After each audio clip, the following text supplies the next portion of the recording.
This happened in early fall of 2011 when I was 21. I just bought a new set of night vision goggles and I had to try them out. I went off to an area that I usually hunt. The trailhead is only about a 45-minute drive from town, but the area I hunt is about a 4 to 5 hour hike. I got to the place about 5 p.m., giving me a bit of time to start the hike before it got dark. I noticed an old, beat-up green truck parked there, which to me was odd. This trail isn't maintained at all, and I've never met another person in this area in the last 10 years of hunting this place with my family. Just ignoring it, I grabbed my pack and headed out. About an hour into the hike, I came to a narrow path with thick trees on either side, but maybe 50 yards past was a clearing with a lone, massive cottonwood in the center. As I got closer, I heard crying, like someone was experiencing the end of the world type wailing. I started to jog toward the clearing, thinking maybe someone was hurt or being attacked, as there are a lot of mountain lions in this area, so many that it's actually rare that I don't see one when I'm hiking through. When I broke out into the clearing, I heard a woman shout, then a choking sound. I looked around and couldn't see anything, so I ran to the side of the lone tree. There was a woman flailing, hanging from a branch. I dropped my pack and ran to her. I tried to get myself under her to pick her up on my shoulders. She kept flailing and kicking and trying to hit me in the face, so I grabbed my knife and hugged her to get her to be still and reached up and cut the rope right around her neck. I didn't have her as tight as I thought and gave her a small cut on the neck and let her fall hard to the ground. Trying to see if she was okay, I knelt down and tried to talk to her and see if she was still breathing. She just ignored me and stared into the sky, crying. Not knowing what else to do and there being no service in the area, I grabbed her in a fireman's carry and jogged as quick as I could back to my truck. Once at my truck, still having no service, I threw her into the back seat, set my child locks, and hauled her to the hospital. In the emergency room, I carried her in. She was quiet now and not fighting. I told them we were working out in our apartment's gym and a wire fell from the ceiling, choking her while she was on a treadmill. Stupid to lie, I know that now. They took her back, and shortly after some police showed up. One went into her room and the other pulled me to the side to ask what really happened. After telling them the truth, the officer came out and said she confirmed what really happened. They took some info from me and left. I went into her room to see how she was. I spoke a bunch about how what she was doing was not the right answer, and there are people who would be heartbroken after her death. She didn't say a word the entire time, just kept staring into the ceiling lights. I left her a note with my name and number and told her if she ever needed anything to let me know. Then I left. About 2 weeks later, I got a call from a foreign number. I ignored it, not thinking about the girl from earlier. She left me a long message, first thanking me for saving her, then telling me what all happened. She was a 17-year-old high school exchange student who, the day before her hanging, went to a party with some friends from class. There she was taken advantage of. Not wanting to shame her family, she tried to end her own life. She went on to say after a week in the hospital, she was sent back to Japan. She continued with how thankful she is for me, how she knows it was not the right thing. She gave me her number and asked to call so she can thank me properly. I called that night and spoke with her. She went on and on about how thankful she was and how amazing I must be. She then asked me for my address to send me a gift. I gave it to her. Kind of a mistake. After several weeks, we keep talking pretty often, and once a week she sends me gifts. Flowers and things from Japan. Tons of candy and just random things. She one day tells me the program is letting her go back to finish out the year, and she wants to meet with me to thank me in person over dinner. I said I guess we could meet. What harm would there be? Well, things just started to progress when she got back. Every day she would text and call wanting to meet with me again. If I ignored her, she would just keep it up with texts like every 5 minutes, asking how I'm doing, how is work, what do I want so she can buy it for me, when can she hang out, and things like that. After several more weeks of trying to tell her to relax, it's done and over, I get that she is thankful. She begins to get more personal, saying how we are destined to be together. The gods put us there at the same time for a reason, how much she misses me, how she will make an amazing wife who will cook and be a great mother to our children someday. At this point, I had had enough. She was 18 by then, but it was getting out of hand. I told her to leave me alone, but she never replied. I have horrible insomnia from my PTSD while I was in Iraq, so I take some pretty strong sleeping pills which knock me out for at least 6 hours. Nothing will wake me.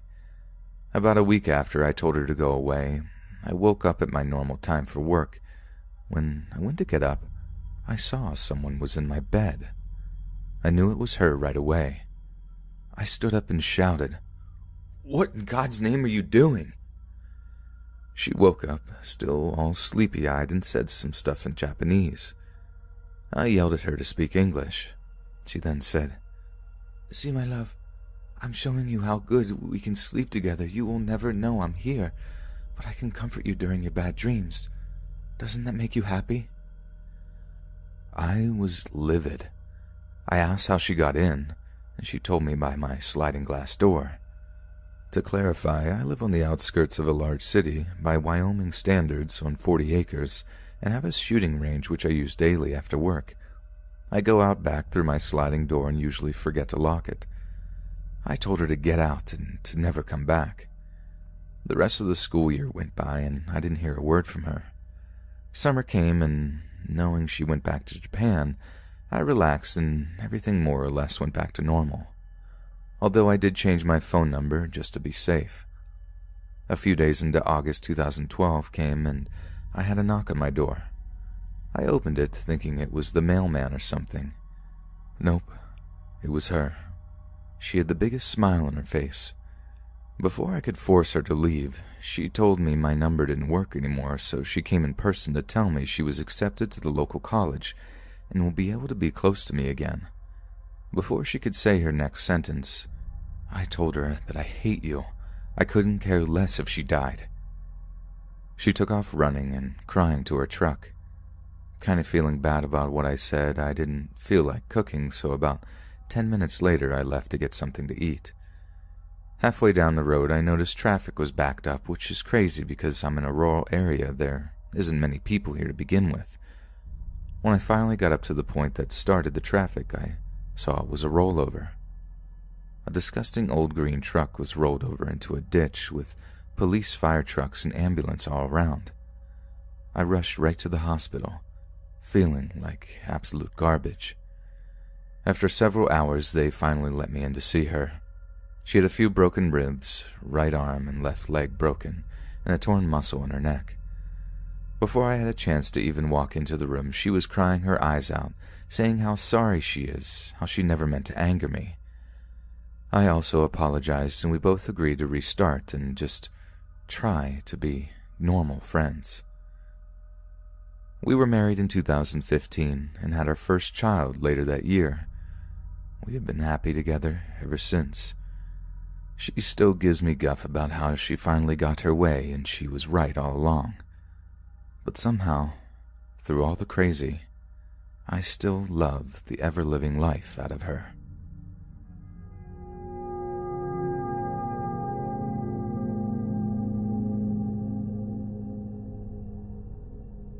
This story happened to my dad and his wife. He was driving in the middle of nowhere in Utah, I believe, and he and his wife wanted to make a stop at a gas station to get snacks, use the bathroom, etc. When he got to the gas station, he saw a police car parked out in the lot. When they walked into the gas station, he saw a man at the register. My dad saw that the man was listening to a police radio. My dad didn't really think anything of it. He asked the man if he needed a key to the bathroom, and the man looked pretty anxious and uncomfortable. The man told my dad that he didn't think that he needed one, so my dad walked to the bathroom. Right before he went in, he saw a doorway with a curtain in front of it next to the bathroom door.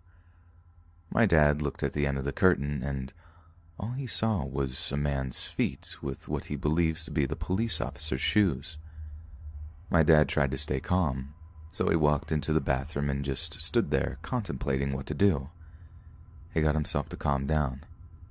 Then he walked calmly out of the bathroom and went to his wife and calmly said, "Hey babe, let's go. I'm pretty tired and Mark is waiting for us."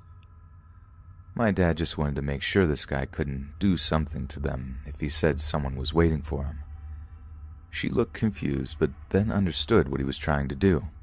So they paid for gas and left that place. What my dad thinks happened is that the guy ended the life of the police officer, and he took his police radio to make sure no one was trying to contact the police. But while he was hiding the body, my dad and his wife drove into the lot, so he pretended to be the cashier there. I asked my dad why he never called the police, and he said that if he did, the guy at the gas station would hear the dispatcher, and he would go after my dad. They were on a road trip and had a huge trailer, and that guy could have easily have caught them.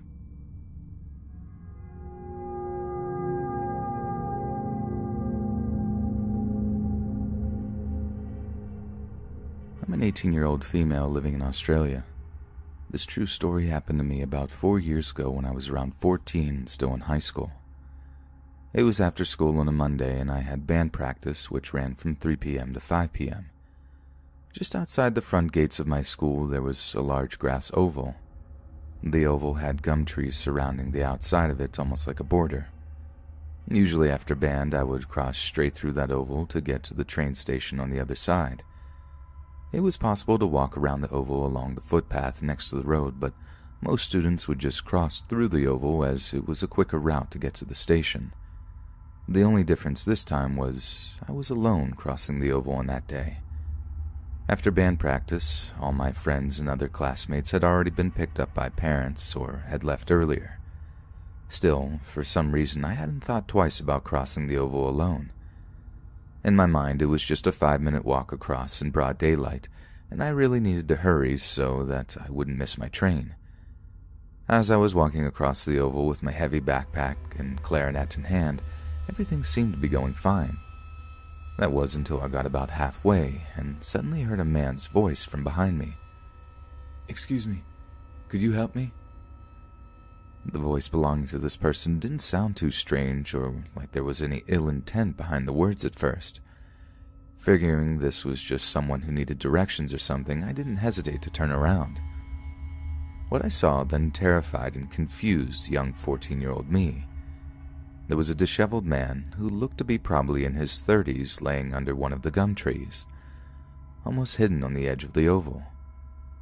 He had a yellow striped tennis bag sitting next to him on the grass and something fleshy and pink gripped in his hand.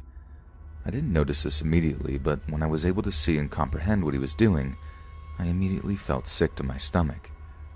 Sure, I might have been young and naive, but I knew instantly that what he was doing was far from innocent. The man stared at me and gave me a creepy grin. He motioned with his eyes down toward what he was doing before looking right back at me.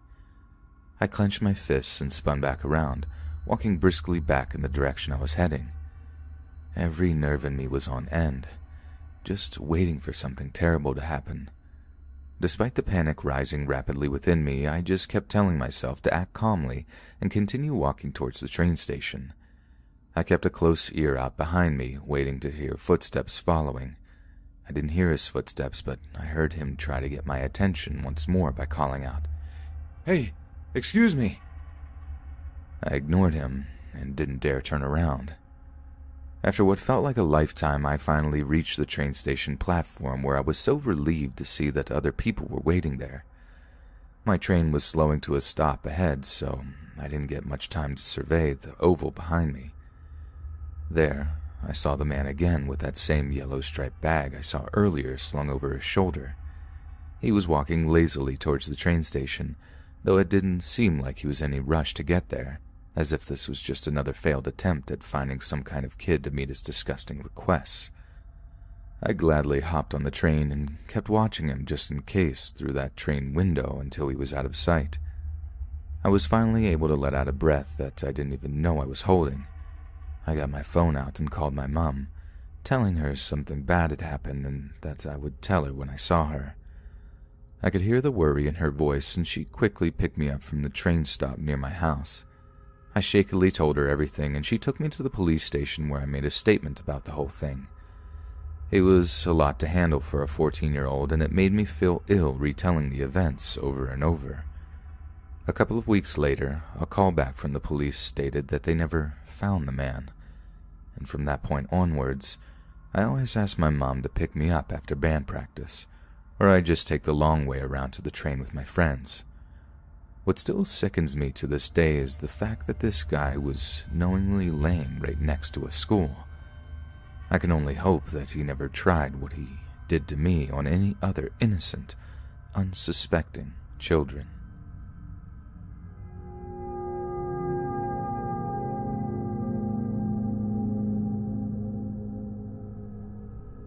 I'm 15 years old and was absolutely horrified by this person. I'm interested in something called roleplay. I only had started once I had spent my 7th, 8th, and 9th grade summer alone due to bad friends and depression. I used an app called Amino and had gotten interested in a show called Riverdale. I met amazing people on this app, but also terrible people. As a shy girl, I'm usually very kind and afraid to hurt someone's feelings or say no, which got me into a lot of trouble.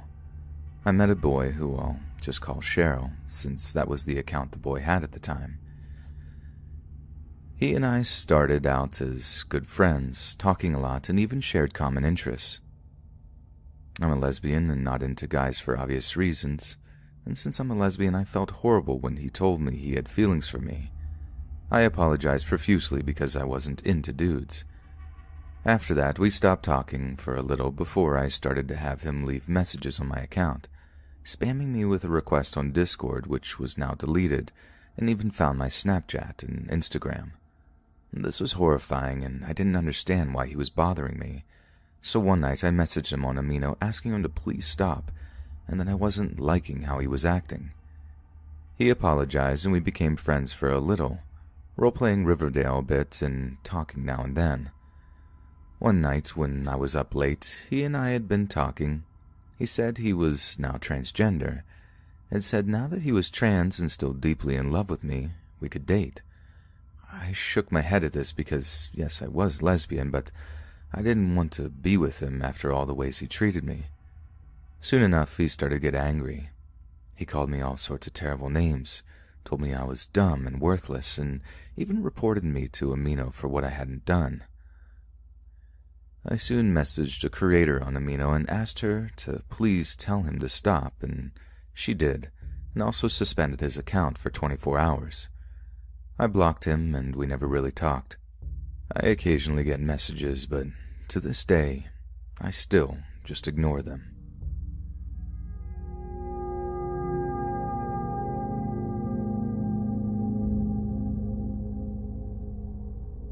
One summer, my parents had booked a cabin for us for a whole week.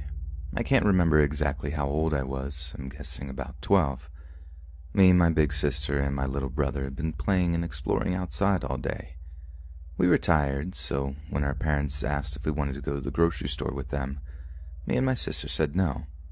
My little brother wanted to go, and he was too young to be under our supervision anyways, even if he wanted to stay.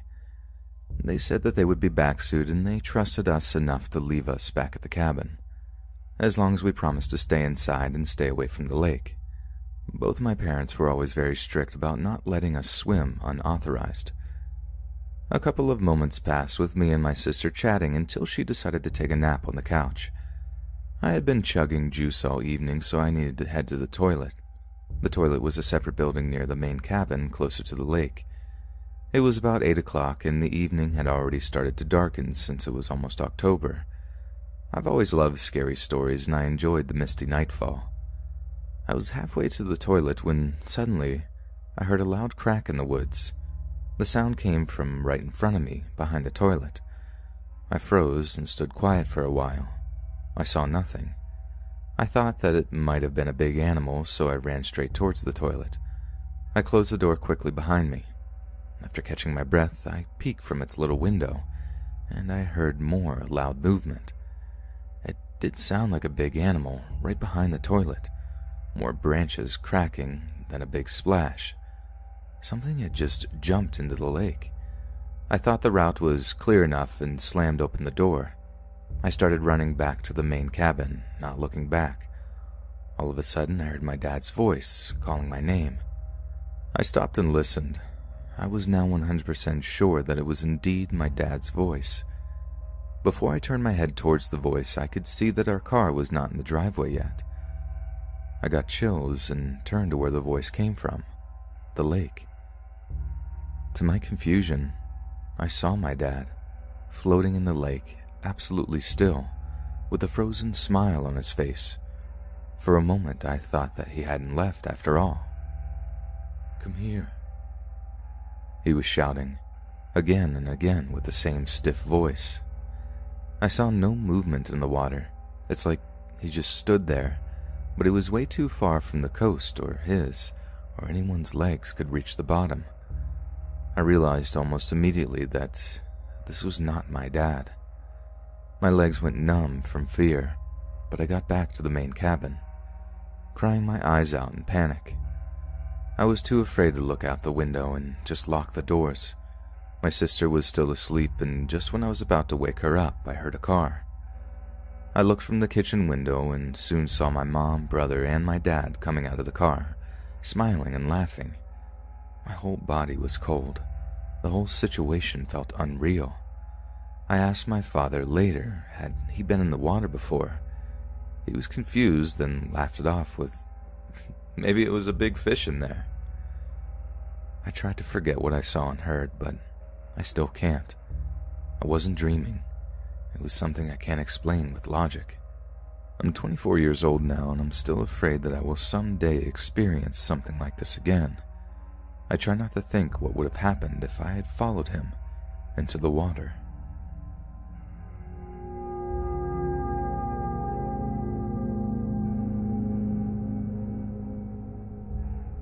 This happened back in November of 2018. I woke up early that morning at around 7:30 a.m. My wife usually works earlier shifts, and I drive her to work. We made it to her work at around 8, and I got home at around 8:30. I normally work evening shifts at my job, so I try to get some more sleep as soon as I get home. That morning when I got home, I went back into bed in an attempt to fall back asleep. About 10 minutes rolled by when I got a knock on the door. My wife and I live next to most of my in-laws, so I just assumed it was one of them. I wasn't going to answer it, but the knocking continued. I got up to answer the door, thinking it would be one of my in-laws. To my surprise, it was this man that I had never met before. He was skinny, was about 5'8", the same height as me. He proceeded to ask me if I came up to his house and put his girlfriend in my car. I immediately told him no. At the time the story occurred, my wife and I were just engaged. I told him I took my fiancée to work and came home. He kept insisting that I came up to his house, but I told him if I did, I would be honest and say that I did. As soon as I told him that, he then went on to talk about his boots and how nice they were, which I thought was kind of weird. That gave me the impression that he was probably on drugs. He left my house afterward and went home. About 15 minutes later, he came back to my house and knocked on the door. When I answered, he said he just left his girlfriend's present on my porch. I played it safe and said okay, but I didn't remember seeing a present. The present he held up to me looked like a cheap makeup set you would give a 10-year-old. Definitely not something you would give your adult girlfriend. At this point, I got very suspicious. After I shut the door again, I peeked out the living room window to see if he was still outside. He was standing right by my brother-in-law's truck, which was close to my vehicle, looking straight at my house. It felt like we made direct eye contact. That should have been when I called the police, but once again, I let it go. 3 hours went by, and I still kept replaying the scenario in my head. I had just gotten out of the shower when I heard another knock on the door. I knew it was him again because the knock seemed more like a bang. I began to panic, trying to call my brother-in-law who lived next door and debating on if I should call the police. I proceeded to open the door. To no surprise, it was him. As soon as he saw me, he asked me whose car was outside of my house, and I told him it was mine. At that moment, his entire persona just changed. He began getting very angry. He insisted that his friend saw his girlfriend get in my car and began talking about fighting me. I remember the words he said to me. You come out here and we'll settle this like men instead of staying in your house. That's what sissies do." I'll never forget his piercing stare, as if he had completely lost his mind. Being afraid because I didn't know the guy, I tried to be the bigger person and just explain to him that I didn't do it. But the way he looked at me and talked to me really started to tick me off. I didn't know what to do. I told him to hang on a minute in a more aggravated tone and began to walk outside. Within the few seconds it took me to go out to my porch, it was like a switch just flipped inside my head. I was just so angry that this guy, who I didn't even know, had accused me of something I didn't do, and had bothered me 3 times in one day. I just blacked out and began yelling at the guy. He jumped off my porch before I even got outside, but continued to run his mouth. I told him to get off my property before I called the cops, which sent him running. I called the police right after, and my sister-in-law came to check on me. My brother-in-law came over soon after as well. 10 minutes after I called 911, the police arrived. I didn't know much about the guy other than what he looked like, but my in-laws knew the guy's name and where he lived. I slammed the door as he began to run away, so I didn't see how he left. My in-laws told the police and I that he left in a car which they knew the type and model of. They knew vital information that helped the police track this guy down. They went into the direction the car he was in went. When they couldn't find him then, the police pulled up to his house. They approached him as he was walking toward his home, not too long after they parked. I don't know what the police said to him, but whatever they did, it worked. I stood outside my house as my grandmother-in-law pulled up and handed me a package for my wife. At the same time, the police left. The guy walked out onto the road beside his house and just stood there, staring at me. I didn't let it faze me and just continued to grab the package, going on about the rest of my day. As I left to pick up my wife from work later on, my in-laws stayed at the house to make sure everything was unharmed. The guy came back down and told my in-laws to tell me he was sorry. My other brother-in-law, who is now deceased, approached the guy to find out why he had a problem with me. They didn't get along, but my brother-in-law put their differences aside to figure out what the problem was. Just as I suspected, the guy was on drugs. He had been doing meth that night before, and I'm guessing his friend was too. My wife and his girlfriend both had the same hair color. When I took my wife to work that morning, either he or his friend saw my wife and thought she was his girlfriend.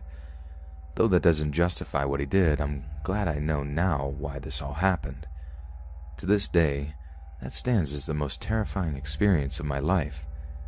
Never in my life have I ever felt more scared and endangered than that day. I just thank God it didn't turn out worse than it did. He really had his hand on me that day. I don't have any problems with this guy anymore, but needless to say, he's the reason why I own a gun now.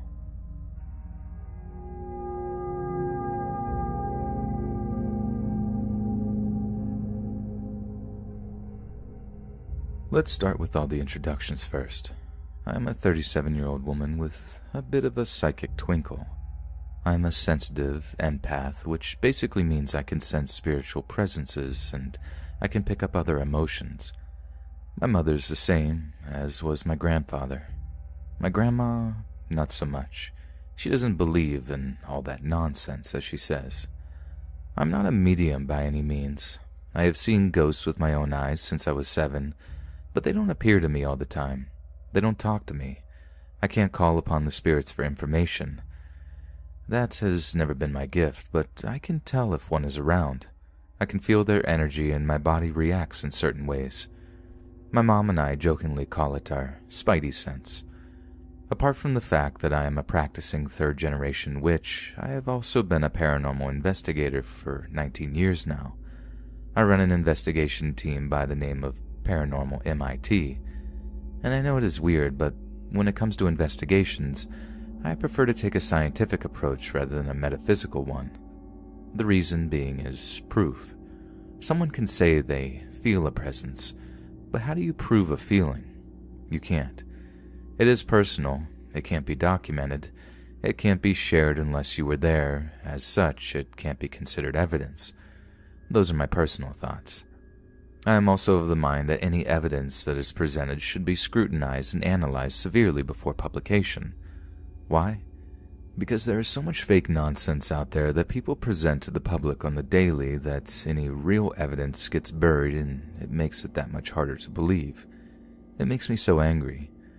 I would give anything to capture that one piece of irrefutable proof that ghosts exist and present it to the world. I know they exist. I have had so many experiences throughout my life there can be no doubt. All I can do is share my experiences and hope that someone believes me. That being said, the following is a true account of a shared experience with my mom that happened earlier this year. My grandma had just had surgery to repair some fractured discs in her back that she had sustained from a recent fall. They sent her to a convalescent home to recover for a month before returning to her retirement community. This wasn't the first time she had been there. She had had knee surgery several years before and stayed in the same home. I remember visiting her back then and really getting an icky vibe from the side hallway near the front. Something just felt off. But nothing other than that ever happened back then. Moving forward to earlier this year, we went to visit her. I was kind of dreading it because I remember the icky feeling from that hallway and wasn't keen to experience that again. But to my surprise, when we walked through the door, it was a fresh, lighter feeling than I remembered. I also noticed that the place had been remodeled and rearranged. It is a single-story building with a rose garden out front with a little fountain and white picket fence. You walk through the front doors into a sort of octagonal lobby with a front desk and hallways that shoot off in different directions. It is a lot bigger inside than it looks on the outside. One hallway is long and leads to the back section of the building where, I didn't know at the time, the men's rooms were. I had commented that the Finch atrium was gone from the front lobby area as soon as we walked in. The woman at the front desk overheard me and said that they still have it, that it had just been moved to the new rec room in the back of the building. I thanked her, and my mom said we would go find it after our visit. An hour and a half later, we said our goodbyes to Grandma and went in search of the Finches. Mom and I took the long hallway to the back of the building and made a right into another hallway and heard the TV blasting from the rec room down at the end. As soon as we turned down the back hallway, my spidey senses started tingling. It was like the feeling from the front hallway many years ago, but not as overwhelming. Seeing as it was so faint, I shrugged it off and didn't even mention it. We got to the rec room and saw that there were two women there. One was clearly visiting the other, as one woman was about my mom's age. The other lady, who was in a wheelchair, looked to be about 90. The younger of the two had brought along her two mini poodles, and they were busy chasing the little Finches back and forth in their atrium. It was a tall glass case in a polished wooden frame with ornate carvings in the corners, very posh in my opinion. I tried to get the poodles' attention to get some loveys, but they were far too distracted. We were in there for maybe 30 seconds when everything changed. Okay, for those who are not sensitives, I'm going to try to explain how a spirit's presence can affect your body. There's the head squeezy, as my mom and I call it, which basically feels like someone pressing their palms into both of your temples or side of your head at the same time. Sometimes it's a light pressure, other times it can hit you like a migraine. There's what my mom calls the push, where you can feel a pressure either in the small or middle of your back like a hand pushing you forward, and the bit you feel pressure on gets a bit tingly. I don't normally get that, but I have a few times, but it happens to my mom a lot. Then, of course, the hairs on your arms and back of the neck. Goosebumps. That's what I call stony baloney eyes, which, as the name suggests, you can equate it to the feeling you get after you take a hit and the high is just kicking in, when you feel like you are wearing a masquerade mask that's a little too tight. Anywho, we were in the rec room for no more than 30 seconds when the atmosphere changed. I can only describe it as if you were outside on a mild, warm day with a cool breeze. Then suddenly a thick cloud blocks the sun, and in the shade the temperature drops and suddenly that cool breeze is downright chilly, kinda like that. Mom and I looked at each other with wide eyes, and without a word we both turned and headed for the door. At this point we both felt the presences, but perhaps our awkward and sudden departure tipped off said spirit to the fact that we knew it was there. Big mistake. Before we left the room we both got hit with head squeezies. But not the nice gentle pressure ones, oh no. This one was a slam. I can only speak for myself, but this was not a hey I'm just letting you know I'm here kind of squeeze. This was an angry, you can feel me. You can feel me and you're trying to run away, get back here kind of squeeze. So my mom and I are now speed walking down the side hall, trying not to cause a scene. She's feeling her push. I am starting to get severely dizzy by intense head squeezy and stony baloney eyes. So dizzy I end up shoulder checking the wall on the left side. My mom is saying, I know, me too, just hang on till we get outside. Immediately I start getting impressions. It is male, strong, and very, very angry. Possibly a recent death. Truth is, I never looked into it. We get outside and the feeling doesn't ease up. I ended up gripping the fence in the rose garden, and it took everything for me not to lose my lunch. Wave after wave of nausea and dizziness hit me.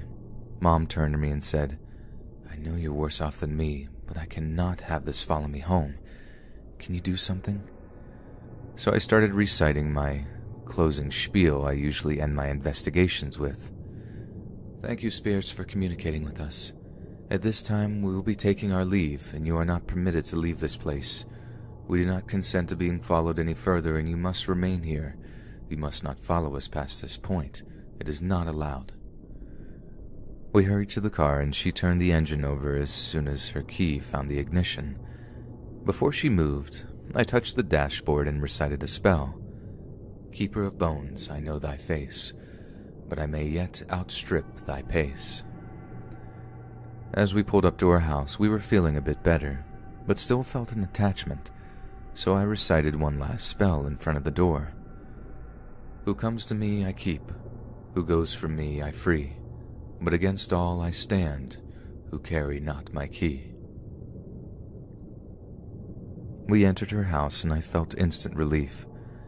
I don't know who this guy was, but even if I had my equipment with me to take measurements, I don't think I could have stayed any longer than I did. I have never felt a presence that strong before or after. I am not opposed to helping spirits, but if they attack me, intentionally or accidentally, all bets are off.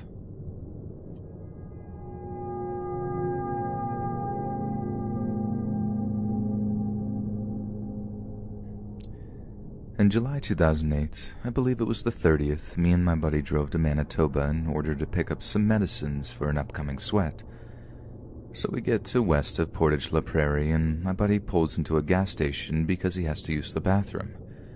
I begin to doze off when all of a sudden I feel two cold and bony hands wrap around my throat.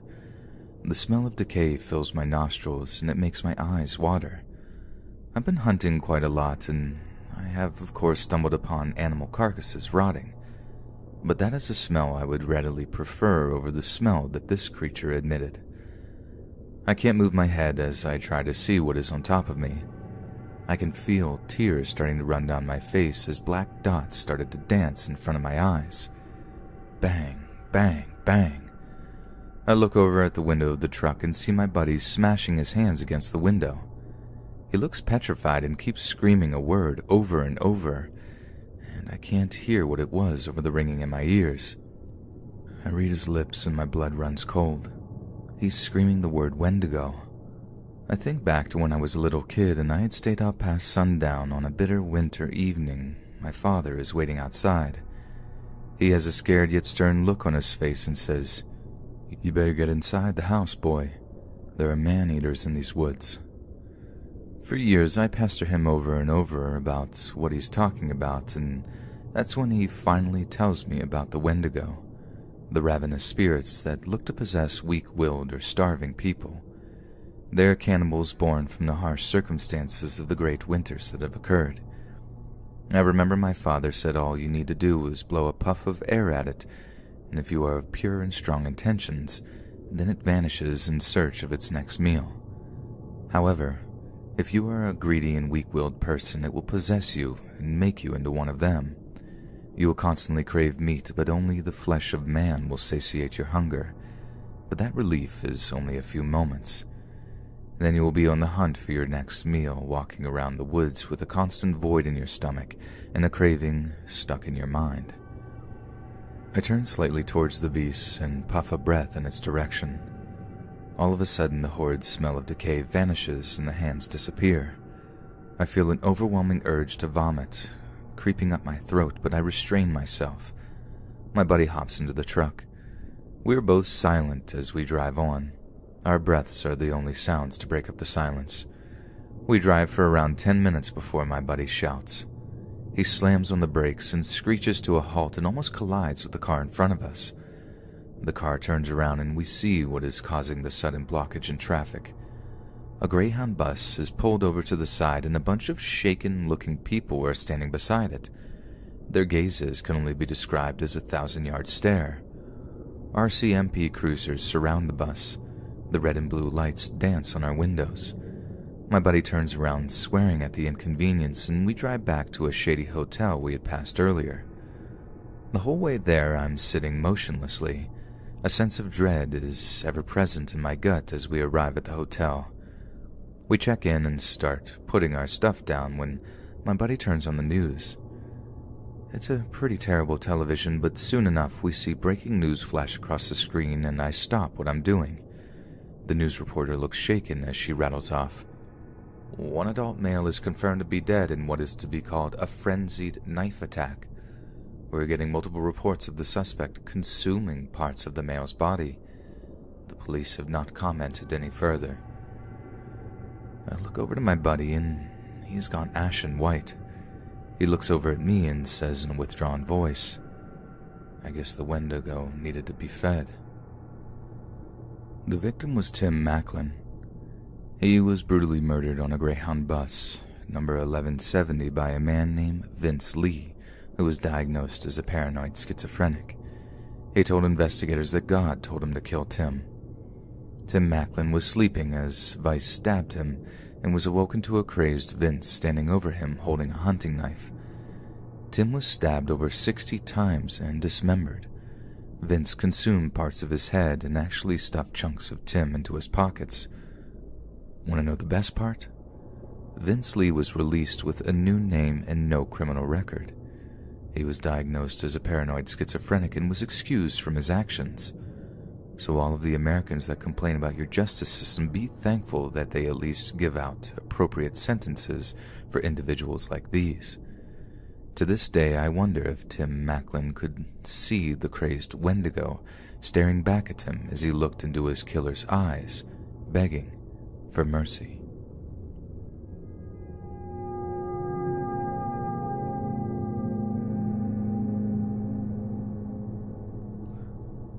I'm sure you've heard the saying, do what you love and you'll never work a day in your life. I mean, everyone who doesn't live under a rock has heard it. Well, it is true. If you find a way to eke out a living doing something you truly enjoy, something that brings you great pleasure, then you will enjoy going to work and it won't even feel like work. Your life won't feel tedious, dull, boring, or like a dead end. It won't feel like you're just punching a clock until your time comes to push daisies. I'm extremely fortunate that I managed to earn a substantial living doing what I love to do. However, it is not so simple. You see, what I love to do is depraved, sick, vile, immoral, disgusting, uncivilized, and, according to the law, highly illegal. I love to cause pain. I get great pleasure from the look of sheer terror in a person's eyes as they realize what is going to happen to them. I long for the sound of a victim screaming in great agony as they writhe in anguish. I love the knowledge that when I finally decide to deliver the sweet release of death to my victims, thereby relieving them of their suffering, it is on my terms, and my face will be the very last thing they see, assuming they still have their eyes. Before you even consider calling me and my hobby, or rather my livelihood, sick, twisted, depraved, and evil, save your much-needed breath. I have heard those things many times before, and quite frankly, I am sick and tired of so-called normal people judging me. They will never understand me and the way my brain functions. Besides, killing and causing pain is human nature. Just look at the video games we play, the movies we watch, the wars we start, the news stories that are featured on TV and the internet, the religions we follow, and just about everything else humans do. All humans have dark and depraved sides just waiting to be let out. I am just more human than most, because my dark side is all my sides, and it doesn't have to wait to be given free rein over my body. It gets plenty of exercise and fresh air, but unfortunately it also has to spend a lot of time in dark rooms and basements like this one. Now, I'm sure I'm not the only serial killer you've heard of. I mean, everyone knows of Ted Bundy. Although I personally find his victim count low, his methods sloppy and uninventive, and the fact that he got caught makes him a disgrace to his kind. Also, I am sure you have some rudimentary understanding of the evil in this world from the way people like me are portrayed in movies, books, TV, the news, and the like. I am sure that this pre-existing knowledge, combined with what I just told you, gives you an idea of what I am and what I'm capable of. What you are probably still confused about, however, is how I turn this evil hobby into a way to make more money than a Wall Street banker. Well, there are the obvious ways. Gun for hire, kidnapping people for sale and trafficking in certain rings, illegal organ sales, stealing from the victims, being a hired blade gun weapon for certain organized crimes, extracting information from people. These methods are millennia old, but with the birth of dark web forums and people posting their whereabouts on social media 24/7, my profession has become much easier and more lucrative. However, the biggest cash flow comes from something that really shows how depraved and repressed humans are. I film what I do and make it available for a price on the dark web. These videos are used as training videos for others like me, but more often they're used as certain guilty pleasures for all the sick freaks out there that aren't capable or willing to get their own hands dirty. I even take video requests for an extra fee, of course. I can kidnap whoever the client desires and do most anything to them. Oftentimes, the client just wants the victim gone for good, but as long as the client is fine with it, I can make extra money by letting others pick the methods of torture, the cause of death, and all of the other sordid details of the last hours of the victim. Sometimes these videos are even live, with paid viewers determining the victim's destiny through the comments section. It would truly shock you how many people watch these videos and leave comments and requests. But it doesn't shock me, at least not anymore. I already told you the world is a sick place. You see, I may be a sick monster, but if a large portion of humanity wasn't also depraved, I would be a poor monster. Many people have urges and desires, but they are too weak or scared to act upon them. Me, I act. I have the skills to live my fantasies hands-on instead of vicariously through others while I watch through a screen. Why am I telling you this? Well, sometimes I need to get why I cut open chests off my chest, both to brag and as a form of therapy. And besides, I figured you may be interested in who is about to torture you, and the reason that you're suffering an eventual death caused by your inability to pay a mafia loan shark on time is going to be uploaded to a forum full of torture and snuff. Now smile for the camera.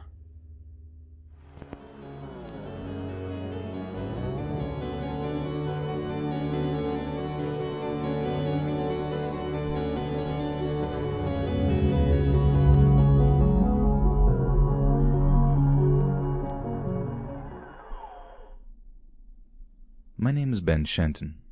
For the first 15 years of my life, I lived among members of a doomsday cult that believed with all their hearts that the world would be soon ending.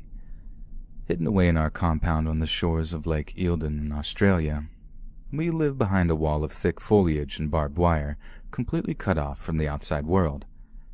Out of the 6 male children that resided in the compound, 5 of us were made to wear the same blue velvet uniform and bleached blonde hair. We looked almost identical. We would also take part in joint activities every morning, including yoga practice. But one morning in August of 1987, our world did indeed end, but not in the way our leaders had imagined. Up until that day, my entire world was shaped and controlled by Anne Hamilton Byrne, an intensely charismatic yogi who had founded the movement she called the Family. Officially, we were to be known as the Santini Ketton Park Association or the Great White Brotherhood, but among ourselves we simply referred to each other as the Family. Members believed that Anne was the reincarnation of Jesus Christ and that when the world ended, they would be responsible for re-educating the survivors. But that morning, after yoga practice, we children were horrified to find ourselves being gathered up by uniformed policemen. There was shouting, screaming, begging, and crying, but nothing helped. We were soon whisked away from the 5-acre compound into a new kind of world that would take me years to fully comprehend. The real world. The other children and I were told that Anne Hamilton Byrne was our mother, but the day-to-day job of raising us was left to other members of the cult's inner circle, women we called aunties. We woke up at 5 a.m. every single day in dormitory-style bunk beds and followed the exact same unchanged routine: yoga, meditation, education, homework, bed. A huge part of the education we received taught us to avoid outsiders at all costs. If anyone approached us, who we didn't recognize as being part of the family, we were told to follow the mantra of unseen, unheard, unknown. It was strictly forbidden to communicate with anyone we didn't know directly, lest we give away important family secrets to outsiders. We were only allowed to eat small vegetarian meals, as Anne Hamilton Byrne had strictly forbidden all consumption of meat on the compound. Any rule breaking was met with brutal punishment. The aunties would sometimes hold our heads underwater if we were naughty, or if we were really bad, we'd be made to hold our hands over lit candles until they burned us. But that was nothing compared to the raw, naked fear we felt whenever Anne presided over our punishments. She would verbally berate us to the point of tears before beating us horribly with her stiletto heels. More than once her heels would break the skin. I'm pretty sure some of the other kids still have scars as a result of her punishments, both physical and mental. Another way Anne exerted control over us and the other cult members was through drugs. Us children were fed a steady diet of pills that we would only later discover were sedatives such as Valium or Mogadon. But the adults had it even worse. They and the older teenagers present were obligated to take part in regular ceremonies known as clearings. It was during these clearings that Anne forced the cult members to take large amounts of LSD before she essentially began to brainwash them, strengthening the family members' devotion to her and only her. I hated my childhood, but it was all I knew. Not only that, but my suffering was shared by all the other children. We all looked alike, we all talked alike. I was nothing special. The adults, led by Anne, created every aspect of our reality for us. We had absolutely no other points of reference, no competing narrative. But that all changed the day the police arrived. Lying in the bed of a child detention facility on my first night away from Eildon Compound, I went over everything I'd said to officials that day, wondering if I'd given anything away that could get me in trouble with Anne. It took me a while to really come to terms with the fact that us children would not be returning to Lake Eildon, that the lives we've been forced to lead didn't matter anymore. For the first time in my life, I realized I was free. But as the truth started to finally come out, it nearly broke me. I was not 15, as I had been repeatedly told. I was 14. I was given an extra year to my age because I had supposedly taken the place of a child that had died a year before I was born. I was treated as a replacement, a reincarnation of the deceased child's spirit. I learned that Anne was not my mother at all, that my real mum was one of the aunties by the name of Joy. This was incredibly confusing for me. I'd never liked Joy, and she'd never shown me an ounce of love or affection. To think she was my biological mother was psychologically scarring in ways I can't really describe. It also came to light that the other boys and girls on the compound were not my siblings. Some were the children of other cult members, while others were simply orphans that the family had adopted through various agencies. Finally, and perhaps the most obvious revelation, was that Anne Hamilton Byrne was not the reincarnation of Christ, nor did she possess any kind of supernatural abilities or foresight. She was just a woman, and a crazy one at that. I had suddenly and involuntarily come to a stage in my life where it was a case of, well, what now? What are the rules? How do I function? After hours and hours in the chair of a child psychologist, I was finally given the all-clear to begin attending a regular Australian school. Needless to say, I struggled to fit in. Whenever any of the other kids tried to reach out to me, I would quickly push them away. I didn't understand why at the time, but later I came to realize that it was because any children in the family that showed any signs of bonding were quickly separated. Friendship was something I had never experienced. But even if I had, to build friendships you need common ground, shared interests. I had none of that. As a result of the isolation, I had suffered and struggled with severe depression. But the people around me, especially the teachers, were extremely sympathetic to my situation. The raid on Eildon compound and the subsequent arrest of the cult leaders was national news in Australia. Everyone knew our story. I remember a teacher telling me that adjusting to regular life would take time. She told me I'd have to learn how to relate to people. I took this advice to heart. Shortly after, I moved out of the children's home and into a foster home. The foster family I stayed with were churchgoers, and I feel like this helped me adjust to regular life in ways other things couldn't. I began to feel increasingly at home. Eventually, I met a girl, got married and had 2 children, now aged 18 and 20. I've also held down a job over at IBM for almost 23 years now. I feel like the number one thing I need to get across to people is that no matter how terrible your childhood is, no matter what upheaval or chaos a person may suffer, it is never too late for them. With kind people, time and patience, I feel as though just about anyone can find it in themselves to get better, to readjust, to earn the happiness and peace that I feel everyone so richly deserves.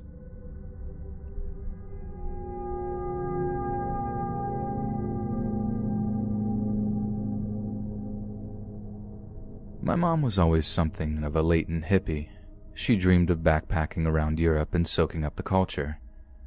One day, when she was in Sweden on her way to buy a plane ticket for some new adventure, she met a man idling on a street corner, strumming a tune on a guitar. He told her of a man named Father David, the charismatic leader of the religious doomsday cult, offered the youth of her generation a purpose in life and a way to serve God without joining a church. He also spoke of living with a group of other followers. The man invited her over for dinner, and she joined the cult known as the Children of God that night. My dad also had an adventurous streak, but also he harbored an insatiable lust for knowledge. He'd been the top of his geology class at UC Davis, but had dropped out just a month before graduation. In the run-up to him dropping out, he'd been in almost constant communication with his 5 older siblings. They told him how they were joining a religious organization, the Children of God, and were moving to Spain to be closer to other group members. My parents met in Spain shortly after they both had joined the Children of God cult in 1978, and were soon married. Father David, the leader of the Children of God, lived in hiding. Due to some controversial opinions regarding certain child disciplines and certain freedoms that he gave, he had been on the run from the law and was forced to obscure his true identity. From an unknown hideout, he passed down commands and teachings to his global following of almost 12,000 individuals. Father David also believed he needed to amass a large army to prepare the world for the coming apocalypse. In the mid-80s, he ordered his followers to escape from Western homelands and head for developing countries in the East. This was because he believed that the decadent West would be the recipient of the worst of God's divine wrath. And so, I spent the majority of my childhood in Thailand, completely ignorant of the outside world. By the time I was a teenager, I had lived in more than 20 countries on 3 different continents. In Thailand, the gate separating our yard from the dirt road outside was completely boarded up with wood.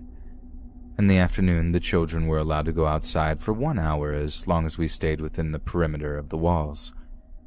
When no one was looking, I would press my nose against the metal bars of the gate and look out at the world that I wondered so much about. Wake-up call was at 7 every day, and our room had to be immaculate by 7:30. We gathered ourselves into neat rows and stood to attention. We filed down the stairs and through the halls, just like little soldiers. As we marched, I often heard sounds coming from the narrow, screen-covered windows at the top of the halls.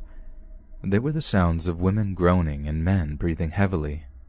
We were told that the adults, who we called Uncle and Auntie, were participating in God's love, and they were encouraged to do so continuously. Father David had wrestled with the constant conflict between his desires and his commitment to religion. With the children of God, he found a way to combine the two in an unholy union of spiritualism and pleasure of the flesh. But despite his predictions, the world didn't end in 1993. Instead, Father David claimed to receive yet another prophecy that told him it was time to move his followers back to the West. My family of 13 joined at home with 30 other members in Chicago. What I noticed about life in the U.S. was that the only protection we had from the outside world was a chain-link fence, quite the difference from the fortress compound in Thailand. I also noticed how plentiful food seemed to be. When we woke up on our first morning in America, we found a bowl of oranges on the dining room table. We were allowed to eat even if it wasn't mealtime, even if we weren't hungry, something I'd never experienced before. One morning in February of '95, we gathered in the living room of our home to celebrate Father David's birthday. We were told there would be a special announcement. I noticed that some of the adults had been acting a bit strange lately. Some of them seemed to have an unusual melancholy. There was a strange sensation of electricity buzzing in the air. Then came the words I never expected to hear. "Our beloved Father in the Lord has gone to be with Jesus." Some of the adults immediately broke into tears. Uncle Tim, the house leader, said we discussed details of how the family would move forward without Father David by utilizing the Charter, a new book of rules that had been issued by Father David's wife. According to the Charter, adults could now live wherever they wished and with whom they wished, as long as they tithed 10% of their income to the leadership and continued to convert non-believers. Because of their newfound freedom, some of the adults were able to reach out to their families and relatives after years of silence. My dad found a small house just a few blocks from where we had initially settled. Another couple joined us in our new home. The adults told the children that they still wanted to be a part of the children of God and that they intended to follow the Charter. "Our goals might be different now without Father David's guidance," Mom said. We continued to try to keep the daily routine we'd followed when we lived communally in the Children of God's compound. There was a total of 11 kids in our family, plus the other couple's 3 children, and Mom divided up the chores amongst everyone.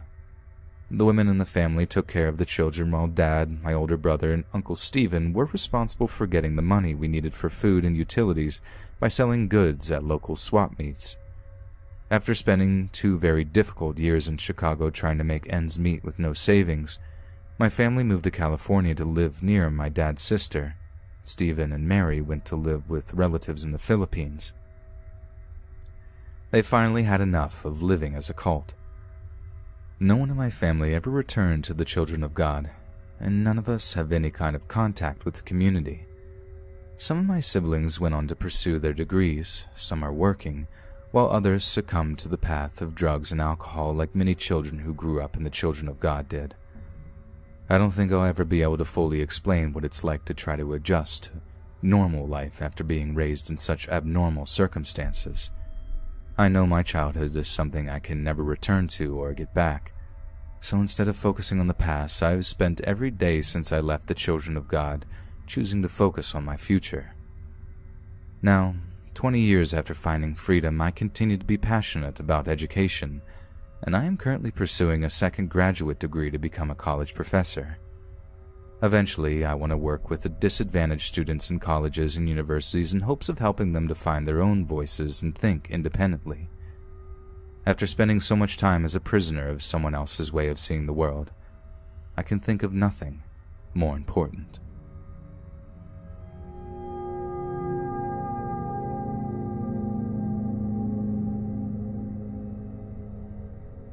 The Unification Church was a church founded on May 1st, 1954.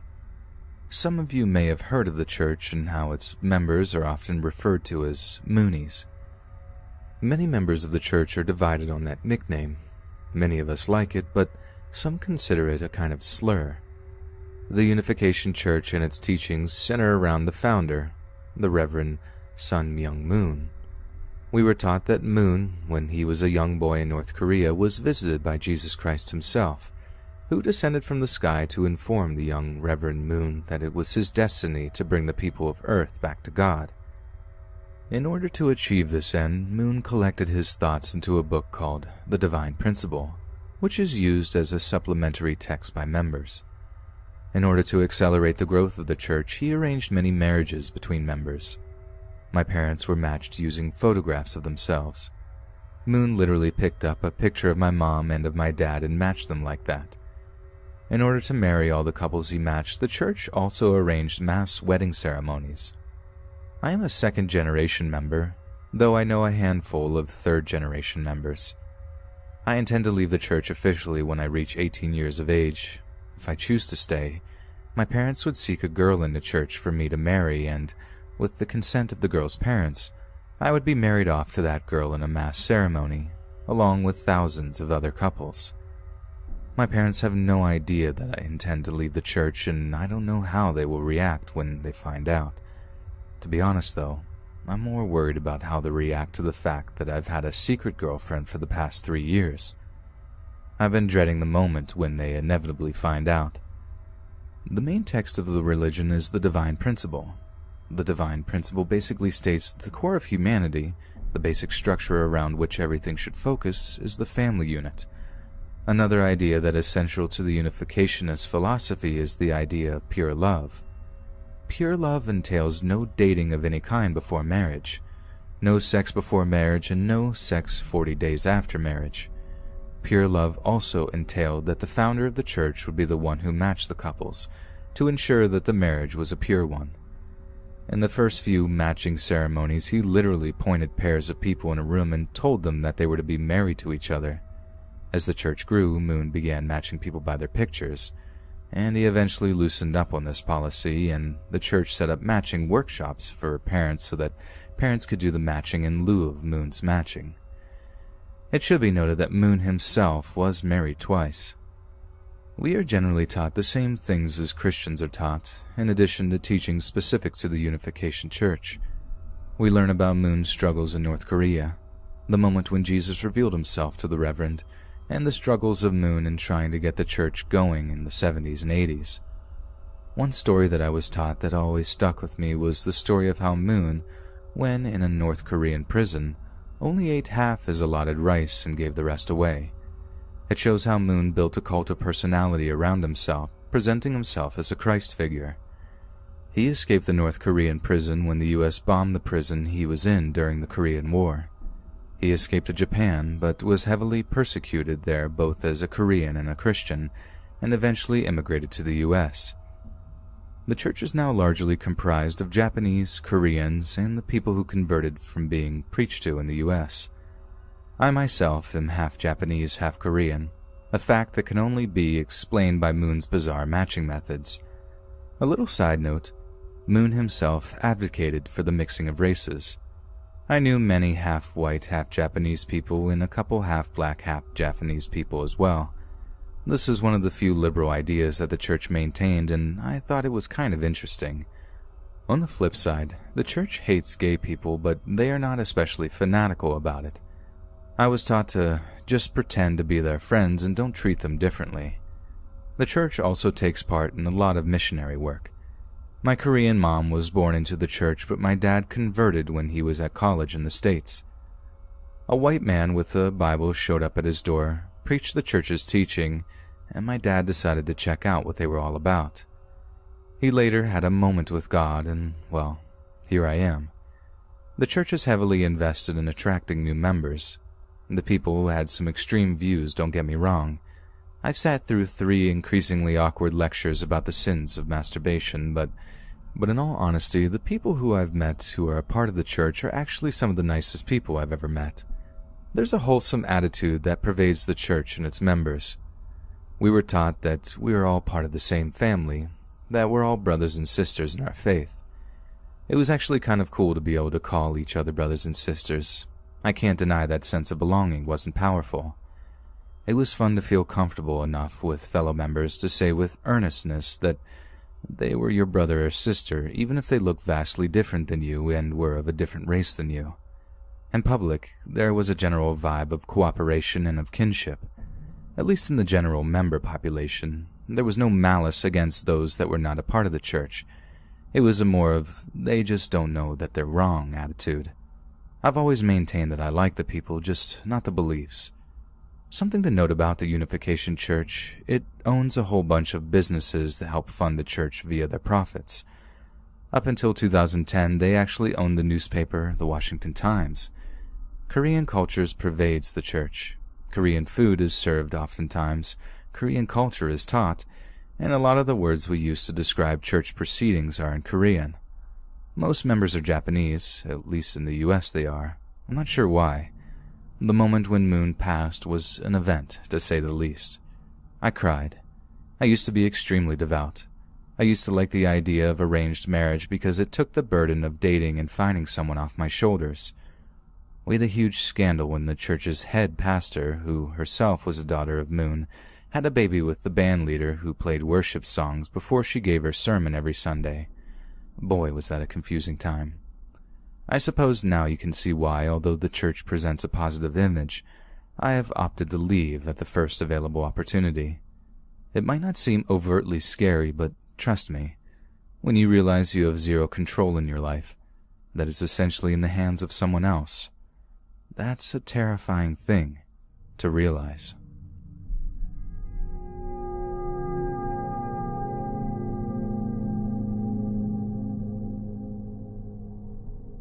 Vernon Wayne Howell was born on August 17, 1959 in Houston, Texas. His mother was 14-year-old Bonnie Sue Clark. His father, Bobby Wayne Howell, abandoned the pregnant Bonnie before Vernon was born. Due to the pressures of being a single mother, none of which she was prepared for, Bonnie Sue left the 4-year-old Vernon to be raised by her mother, Earlene Clark. At school, Vernon was a loner. He displayed minor learning difficulties which in turn alienated him from his classmates. He was put in special education classes, but dropped out of high school his junior year. It was this confused and unstable upbringing that would characterize the rest of Vernon's life. Howell was 22 when he became a born-again Christian with the Southern Baptist Church. When he found himself harboring desires for his pastor's 15-year-old daughter, he prayed for guidance. He later claimed that while doing so, he opened his Bible at random to Isaiah 34:16. "None should want for her mate," it read. He took this as a sign. However, when he approached the pastor with his idea that God wanted him to take his daughter for his bride, the pastor became infuriated and rejected the idea completely. Howell persisted and was eventually asked to leave the congregation. It is this that caused him to leave the central coast of Texas, traveling north into rural pastures to join an obscure branch of the Seventh-day Adventist Church. After several years entrenching himself in the small religious community, Howell filed a petition in the California State Superior Court to legally change his name for publicity and business purposes. On August 28, 1990, a judge granted the petition. Howell had legally changed his name to David Koresh. The place he'd moved to several years prior was Waco. The religious movement was named the Branch Davidians. David Koresh was warmly welcomed when he arrived at the Mount Carmel compound in 1982. He was young, enthusiastic, and charismatic, forming a band that entertained the Davidians and made him a very popular figure. When the group's prophetic leader died, her son inherited the position of prophet and leader of the commune. However, it wasn't long before Koresh and the newly minted leader began to butt heads. As an attempt to consolidate support for himself and ostracize Koresh, the young leader challenged Koresh to raise the dead, going so far as to exhume a corpse to demonstrate his spiritual supremacy. This was all Koresh needed to topple the arrogant, unhinged young man. He filed charges against him, but was told by Texas prosecutors that evidence of such a crime would be required for an arrest. Soon, the young leader would be arrested and charged with a handful of serious crimes. What's more, since he owed thousands of dollars in unpaid taxes on Mount Carmel Center, Koresh and his followers were able to raise the money and reclaim the property. Koresh had finally cemented his place as the supreme leader of the Waco branch Davidians. Koresh was the biblical name of the Persian emperor Cyrus the Great, who was named a Messiah for his part in liberating Hebrew slaves from Babylonian captivity, while his first name, David, represents his claim to the lineage of King David, of whom the final Messiah would be a descendant. By taking the name of David Koresh, he was declaring himself to be a messianic figure carrying out the divinely commissioned errand. Koresh also saw himself as God's hand in setting up a Davidic kingdom in the holy city of Jerusalem in Israel. He believed that would be the place of his inevitable martyrdom. But as early as 1991, Koresh had changed his mind and was convinced that he would be killed as a Christian martyr in none other but the United States. He abandoned the idea of the Jerusalem commune, insisting the prophecies of Daniel would be fulfilled in Waco, and Mount Carmel would be the center of the new Davidic kingdom. This is evidence that Koresh was preparing himself for a violent confrontation, years before any such event would occur. Under Koresh's leadership, the Davidians first came to the Texan authorities' attention when accusations of child abuse came to light. The House of David doctrine led Koresh fathered multiple children by different women in the group. The doctrine was based on a purported revelation that involved the procreation of 24 children by chosen women in the community. These 24 children were to serve as the ruling elders over the millennium after the return of Christ. Koresh's doctrine did indeed lead to marriages with both married and single women in the group, supposedly including at least one underage girl. However, a 6-month investigation by the Texas Child Protection Services failed to turn up any evidence. This is possibly down to the Branch Davidians concealing the marriage by assigning a surrogate husband to the girl for the sake of appearances.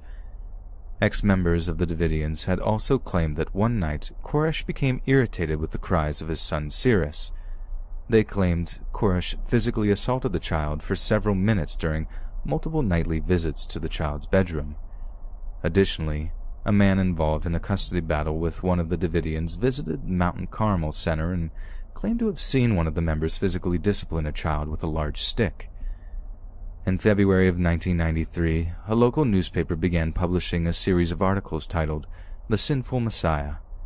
Researched and written by 2 journalists, the articles reported on the child abuse that was allegedly occurring on the Mount Carmel compound.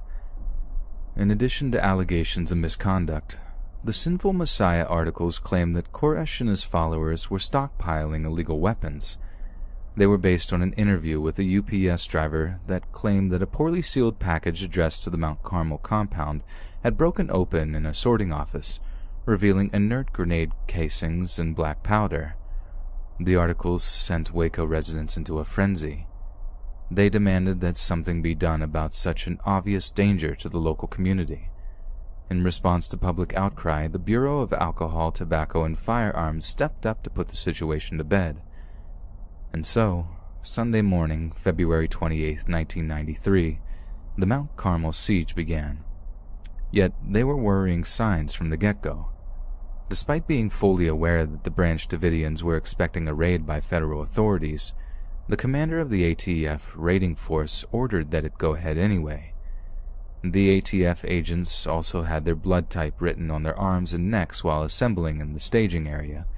This was under recommendation from military advisors, since doing so made it easier to find compatible blood for transfusions if an agent was wounded under fire. Before they even made their way to the compound, the ATF were clearly gearing up for a fight.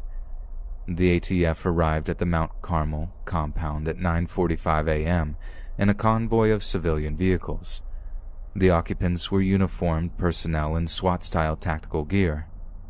What happened next is unclear.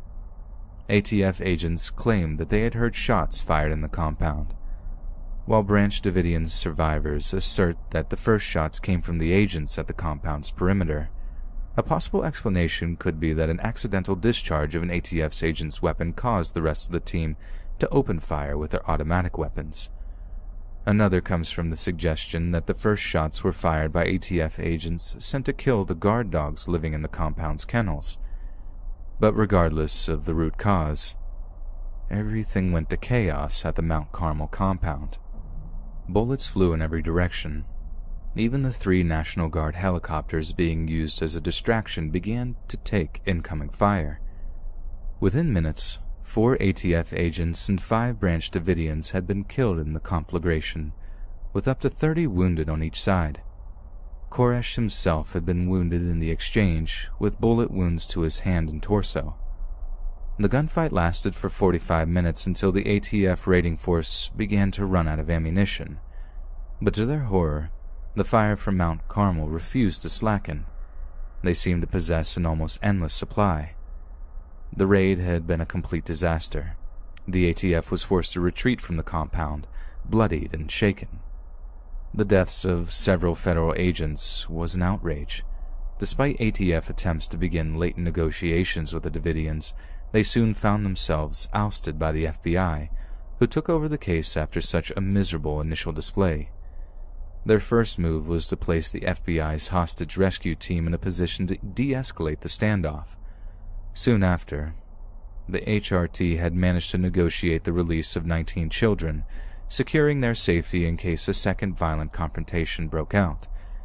The children were then interviewed by the federal agents and Texas Rangers, who alleged that the children had been physically abused long before the raid began.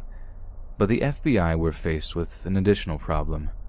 The Davidians were in telephone contact with local news media, and Koresh gave multiple phone interviews to any outlet or publication that would listen. Additionally, in a videotape made by Koresh and his followers, Koresh introduced his children and his wives to the general public. The video presented the Davidians as peaceful victims of religious persecution, that there was no hostages, that everyone at the compound was staying inside of their own free will. As a result, the FBI were forced to cut off communication to the compound from the outside world. For the next few months, communication with those inside were restricted to a single telephone line directed to a group of 25 FBI negotiators. As the siege wore on, 2 distinct factions began to emerge within the FBI agents handling it. One group believed that negotiation was the obvious solution. Diplomacy and trust could be used to slowly and steadily diminish the threat posed by the Davidians, until they agreed to peacefully surrender. However, the other group was in agreement that increasingly aggressive techniques were the only way to defeat such a radical religious group. The latter was victorious, and over the following weeks, various methods of psychological warfare were unleashed upon the compound. In one instance, a set of huge speakers were pointed at the compound, constantly blasting the sounds of jet planes and dying rabbits to deprive the occupants of sleep. While this was happening, the FBI began kind of an arms race as they geared up for the inevitable second assault. 9 Bradley infantry fighting vehicles and 5 M728 combat engineer vehicles arrived at the compound and were used to destroy fencing and vehicles owned by the Davidians. Despite their protests, these armored vehicles repeatedly drove over the graves of the Branch Davidians killed during the initial ATF assault. Right when the situation called for a tranquil phasing down of potential violence, both sides chose to continue provoking the other. By this point, it was inevitable that a second violent flare-up was due to occur. On April 19, 1993, the second assault began, this time led by the FBI. Attorney General Jeanette Reno, appointed to the position just 2 months prior by the then-President Bill Clinton, has since stated that the urgency of the assault was down to 2 reasons. Firstly, up to 30 children still remained on the compound and were apparently still being subjected to child abuse. But secondly, and perhaps most interestingly, was the declaration of solidarity from a woman named Linda Thompson. Linda Thompson had recently declared herself acting adjutant general of the unorganized militia of the United States. She would later announce that the group planned to march on Washington, D.C., where militiamen would arrest and try congressional representatives for supposed treason to the Republic. When she learned of the Waco siege, Thompson had allegedly stated that she would organize reinforcements to assist the Davidians in their clash with the federal government. This was extremely worrying, since an escalation of the conflict would surely be disastrous and devastating for all involved. The siege had to end, and soon. The assault began with armored engineer vehicles advancing under the cover of agents armed with 50-caliber sniper rifles. Holes were smashed in the walls of the main building so that the armored vehicles could pump increasing amounts of tear gas into the building to force the Davidians to come outside. But the Davidians were tough. Somehow, even with the obscene amount of CS gas being used on them, they took shelter, wore gas masks, and refused to be dislodged from their entrenched positions in the compound. A few hours into the operation, the hostage rescue team had fired so many gas grenades into the building that they began to run out. The grenades they were resupplied with were different varieties that have since been discovered to set fire to the buildings they're fired into. And so, at around noon of that day, 3 large fires broke out almost simultaneously in different parts of the building, spreading quickly to engulf the complex. Government sources maintained that the fires had been started by the Davidians themselves, but it was no good. Footage of the blaze was broadcast live by television crews directly into living rooms around America. The Davidians had won the propaganda war and were viewed as helpless victims of federal oppression. As a result of the second assault, 76 people died at the Mount Carmel compound on April 19th. The events of the siege spurred a flurry of criminal prosecution and civil litigation. A federal grand jury indicted 12 of the surviving Branch Davidians, charging them with aiding and abetting in the murder of federal officers and unlawful possession and use of various firearms. 8 Branch Davidians were convicted on firearms charges, 5 convicted of voluntary manslaughter, and 4 were acquitted of all charges. As of July 2007, all Branch Davidians had been released from prison. Nothing remains of the buildings today other than concrete foundation components, as the entire site was bulldozed 2 weeks after the end of the siege. Only a small chapel which was built years after the siege stands on the site. Koresh is buried at Memorial Park Cemetery, Tyler, Texas, in the Last Supper section. But the man's legacy survived him. It was no coincidence that the Oklahoma City bombing occurred on April 19th. Timothy McVeigh and Terry Nichols stated repeatedly that the events of the Waco siege motivated them to take action against the federal government. Though the Branch Davidians are now defunct, the desire for belonging that is perhaps the root of all cult-like behavior is something that will continue to plague the U.S. and the world forever.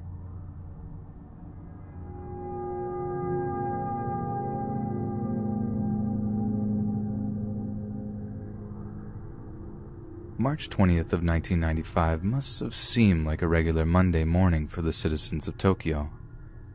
As the sun rose over the Japanese capital, almost 14 million people rose from their beds, ate breakfasts that mostly consisted of white rice and eggs, then headed off to work. Many of these people would have been reliant on one of the largest and busiest subway systems in the world. The Tokyo Metro's 285 stations provided an essential transport service to almost 9 million Japanese citizens every single day. Yet as the legions of commuters journeyed to their places of employment, some began to feel distinctly unwell. At first, their noses began to run. This would have caused little more than sniffles and thus caused no serious alarm. Commuters simply wiped their nostrils on handkerchiefs or tissues and carried on with their commute. But soon, many found that breathing had become more difficult. Their chests felt tight, their breaths more labored. Some were having to gasp for air just to stay conscious. Their pupils dilated, becoming large black spots in otherwise deep brown eyes. People began drooling, thick saliva cascading from their lips as a heavy feeling of nausea began to set in. A horrendous smell began to fill the subway carriages as people began to lose their bowels, wet patches forming on their crotches of suit pants, and sufferers began to twitch, their limbs jerking involuntarily as they totally lost control of their bodies. Then, like dominoes, people began to fall. One by one they collapsed to the ground in carriages and on platforms, all up and down the Tokyo subway system, and one by one they suffocated and died where they lay. Witnesses later stated that the subway entrances resembled battlefields. At first, Japanese emergency services had no idea what they were dealing with. Medical staff began to panic, hesitating to transport desperately ill people through fear of contamination. One hospital even refused to admit an affected person for almost an entire hour. Over at Shinsu University, Dr. Nobuo Yanagisawa was watching the chaos unfold on live television. At first he thought it was a bombing, but when the deadly attack proved to be bloodless, a morbid curiosity got the better of him. Dr. Yanagisawa began to recognize the sufferer's symptoms as similar to those exposed to the nerve agent sarin. He had experienced treating sarin victims after a gas attack in the city of Matsumoto the previous year. He immediately faxed his suspicions to hospitals all over Tokyo. Now the authorities knew what to look for, and they began to build a picture of just what had unfolded that day. They discovered that several packets of liquid sarin had been taken onto various subway trains, then punctured so that the nerve agent would diffuse into the air. Given the confined nature of the Tokyo Metro, this proved devastating. On the day of the attack, ambulances transported almost 700 patients to overwhelm hospitals all over Tokyo, and nearly 5,000 affected people reached hospitals by other means. In total, hundreds of hospitals treated thousands of patients whose symptoms ranged from mild to fatal. By mid-afternoon, the victims had previously experienced only minor symptoms and had recovered from vision problems and were released from hospital, while the majority of the remaining patients were well enough to go home the following day. Within a week, only a few critical patients remained in hospital, but the death toll on the day of the attack was 8, with 4 more dying over the following few days. Once sarin was established as the cause of the incident, authorities immediately suspected the group that was believed to be behind the previous attack at Matsumoto. This group was a new religious movement known as Om Shinrikyo. Om Shinrikyo could more accurately be described as a doomsday cult, founded in 1984 by a man named Shoko Asahara. The cult borrowed beliefs from all manner of mysticism and religions, including Buddhism, Christianity, Hinduism, and even the writings of Nostradamus. Despite growing up as somewhat of a bully, Asahara's purported mission was that of a Christ figure, one who could take other people's sins upon himself. He also saw dark conspiracies everywhere he looked and was extremely suspicious of the Freemasons, the Dutch, Jewish people, and even the British royal family. Asahara outlined his doomsday prophecy to his followers, which was based around the idea that an atomic World War III would commence, and described a final conflict culminating in an Armageddon brought about by nuclear bombs, borrowing the term from the Book of Revelation. Asahara often preached the necessity of Armageddon for human relief. He declared that mankind had strayed so far from its creator that true happiness, through lack of sin, would be impossible. After Japanese authorities conducted a carefully planned raid on the cult's headquarters at the foot of Mount Fuji, the full scale of Om Shinrikyo's activities was revealed for the first time. Police found explosives, chemical weapons, and a Russian military helicopter. Police also uncovered stockpiles of chemicals that could be used for producing enough sarin gas to kill 4 million people. Other discoveries included laboratories to manufacture drugs such as LSD, methamphetamine, and a crude form of truth serum, a safe containing millions of US dollars in cash and gold, and detainment cells, many still containing prisoners. During the raids, issued statements claiming that the chemicals were for fertilizers, but over the next 6 weeks, almost 200 cult members were arrested for a variety of offenses. The sarin attack, Japan's worst terror incident, killed 13 people and injured thousands more. But there has been a lasting legacy left by the hideous attack. One victim died in 2009 after more than 14 years of hospitalization and treatment. Surveys of the victims in 1998 and 2001 showed that many were still suffering from post-traumatic stress disorder. In one survey, 20% of respondents complained that they felt insecure whenever riding a train, while 10% answered that they tried to avoid any nerve attack-related news. Over 60% reported chronic eye strain and said their vision had worsened. 7 members of the Om Shinrikyo Doomsday Cult, which carried out a deadly chemical attack on the Tokyo Underground in 1995, have been executed, including cult leader Shoko Asahara. The executions took place at a Tokyo detention house on Friday, July 6, 2018. Japan does not give prior notice of executions, but they were later confirmed by the Justice Ministry. Their execution by hanging had been postponed until all those convicted had completed their final appeals. Another 6 members of the cults are still on death row. Injured victims and the families of those killed have welcomed the executions. I react calmly, but I did feel the world has become slightly brighter, said Atsushi Sakahara, a film director. It will be impossible to ever forget the incident, but the execution brings a kind of closure.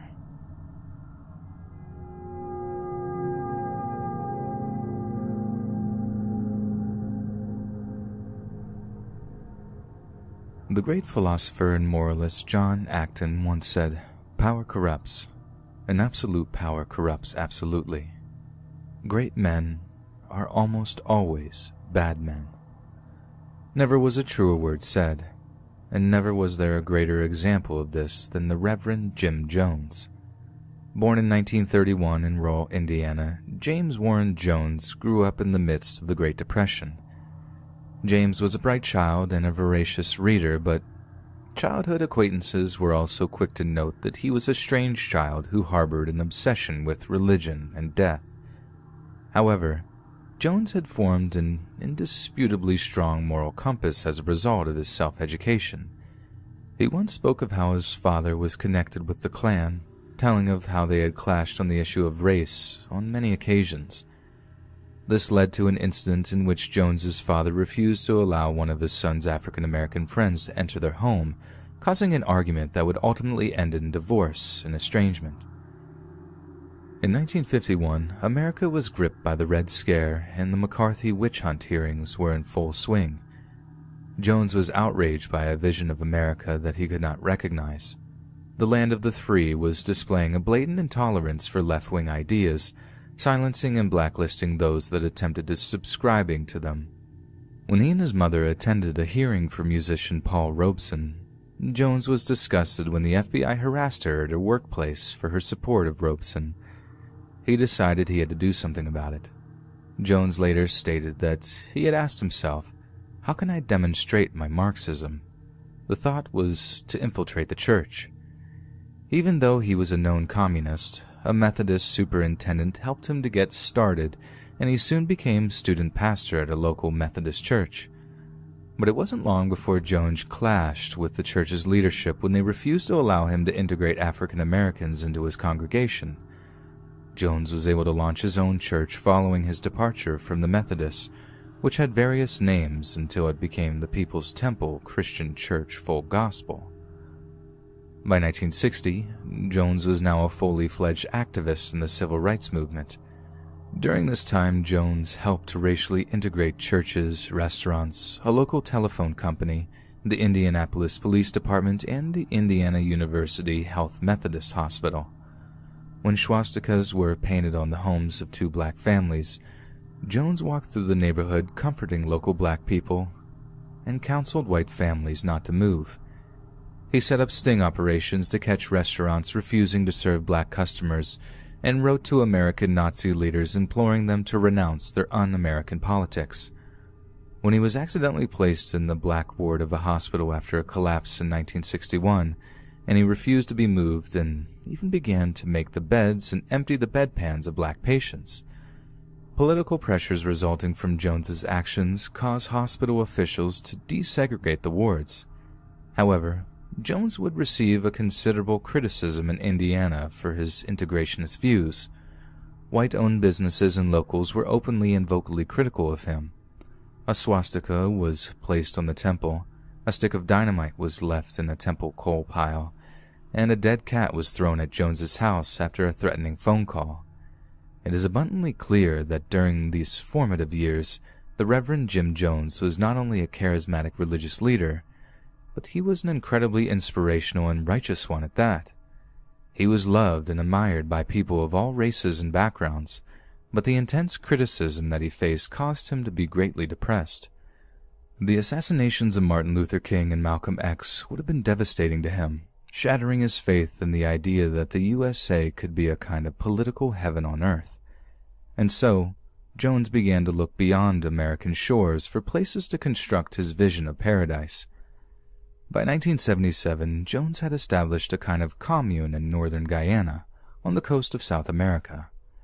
At its peak, People's Temple Agricultural Project, better known by its informal name of Jonestown, had over 1,200 people living and working together. The commune was held up as a benevolent communist community, with Jones stating, "I believe we're the purest communists there are." His wife, Marceline, described Jonestown as dedicated to live for socialism, total economic and racial and social equality. "We are here living communally." However, Jones was already displaying increasingly authoritarian tendencies and did not permit members to leave Jonestown without his express prior permission. Jones also carefully controlled any and all information which entered the camp, essentially setting up his own little iron curtain around the Jonestown commune. Jones recorded news readings, constantly broadcasting them over town speakers placed all over the commune. These news readings invariably portrayed the United States as an insidious, imperialist villain, while socialist nations such as North Korea, Zimbabwe, and the USSR were always spoken of in a positive way. But much like the socialist countries which he spoke so glowingly of, food shortages soon became a problem in Jonestown. Community members ate meals that reportedly consisted of nothing more on some days than rice, beans, and the occasional greens, and as a result, the community developed some serious medical problems as a result of malnutrition. Jones's vision of heaven was quickly beginning to unravel. In the early evening of November 18, 1978, Jones called all but a handful of the Jonestown residents to the commune's main pavilion. During this meeting, Jones recorded a 44-minute discussion with residents on a small tape recorder. This recording was later to be known as the death tape. Readily available to listen to online, the death tape includes the moment when Jim Jones first suggests the idea that the residents would be better off if they all ended their lives together en masse. It is truly haunting. Temple member Christine Miller argued that the temple should alternatively attempt an airlift to the Soviet Union. But Jim McIlvaine, a former therapist who had arrived in Jonestown only 2 days earlier, assisted Jones by arguing against Miller's resistance to ending her own life, stating, "Let's make it a beautiful day." After several exchanges in which Jones argued that a Soviet exodus would not be possible, along with reactions by other temple members hostile to Miller, she backed down. However, Miller may have ceased dissenting when Jones announced something that shocked the congregation. California Congressman Leo Ryan, who had been visiting the Jonestown commune due to concerns from relatives back in the States, had been murdered at the nearby Port Kaituma airstrip. Jones announced this to his terrified congregation under the pretext that the congressman's murder would be the casus belli the United States needed to finally destroy the Jonestown commune. U.S. officials would order the Guyanese Defense Force to attack the compound, kidnapping their children and ending them all. During this time, the most loyal residents of Jonestown prepared a large metal tub of grape flavor aid, then poisoned the mix with a cocktail of drugs and poisons, namely cyanide. At this point, the congregation was surrounded by armed guards. To the Jonestown residents, the situation became clear. Take the poison, or be shot as a traitor to the commune by the men armed with Kalashnikovs. By morning, over 900 people lay dead from poisoning and gunshot wounds in and around the Jonestown compound. Jim Jones himself was found next to his throne-like wicker chair. A gunshot wound to his right temple was consistent with being self-inflicted. Colt Lieutenant Annie Moore's body was found with a note in her hand.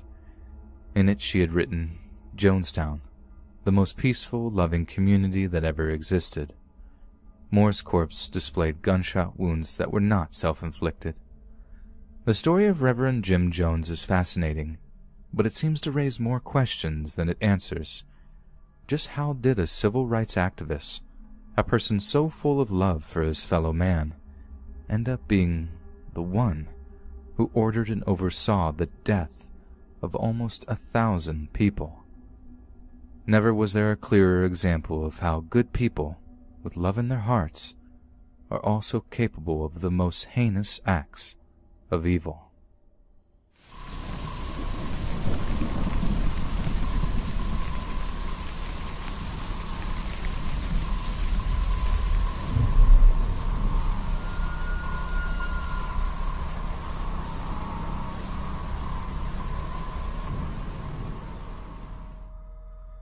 So my cousin moved back into town a little over a year ago.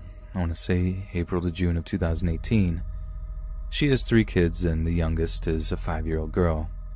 After they had moved into their new place and were finally settled in after a few weeks, I went to visit along with some other family members. We had an overall good time, a lot of good food and whatnot. After dinner, I remember my little cousin, who was 4 at the time, wanting to play that cootie game. It was in her room upstairs, and she needed someone to go with her because she was afraid of something. I put it up to her being in a new environment and still getting used to the house. So naturally, as an adult, I prepared to fight off any escaped Monsters, Inc. characters so she could get her game.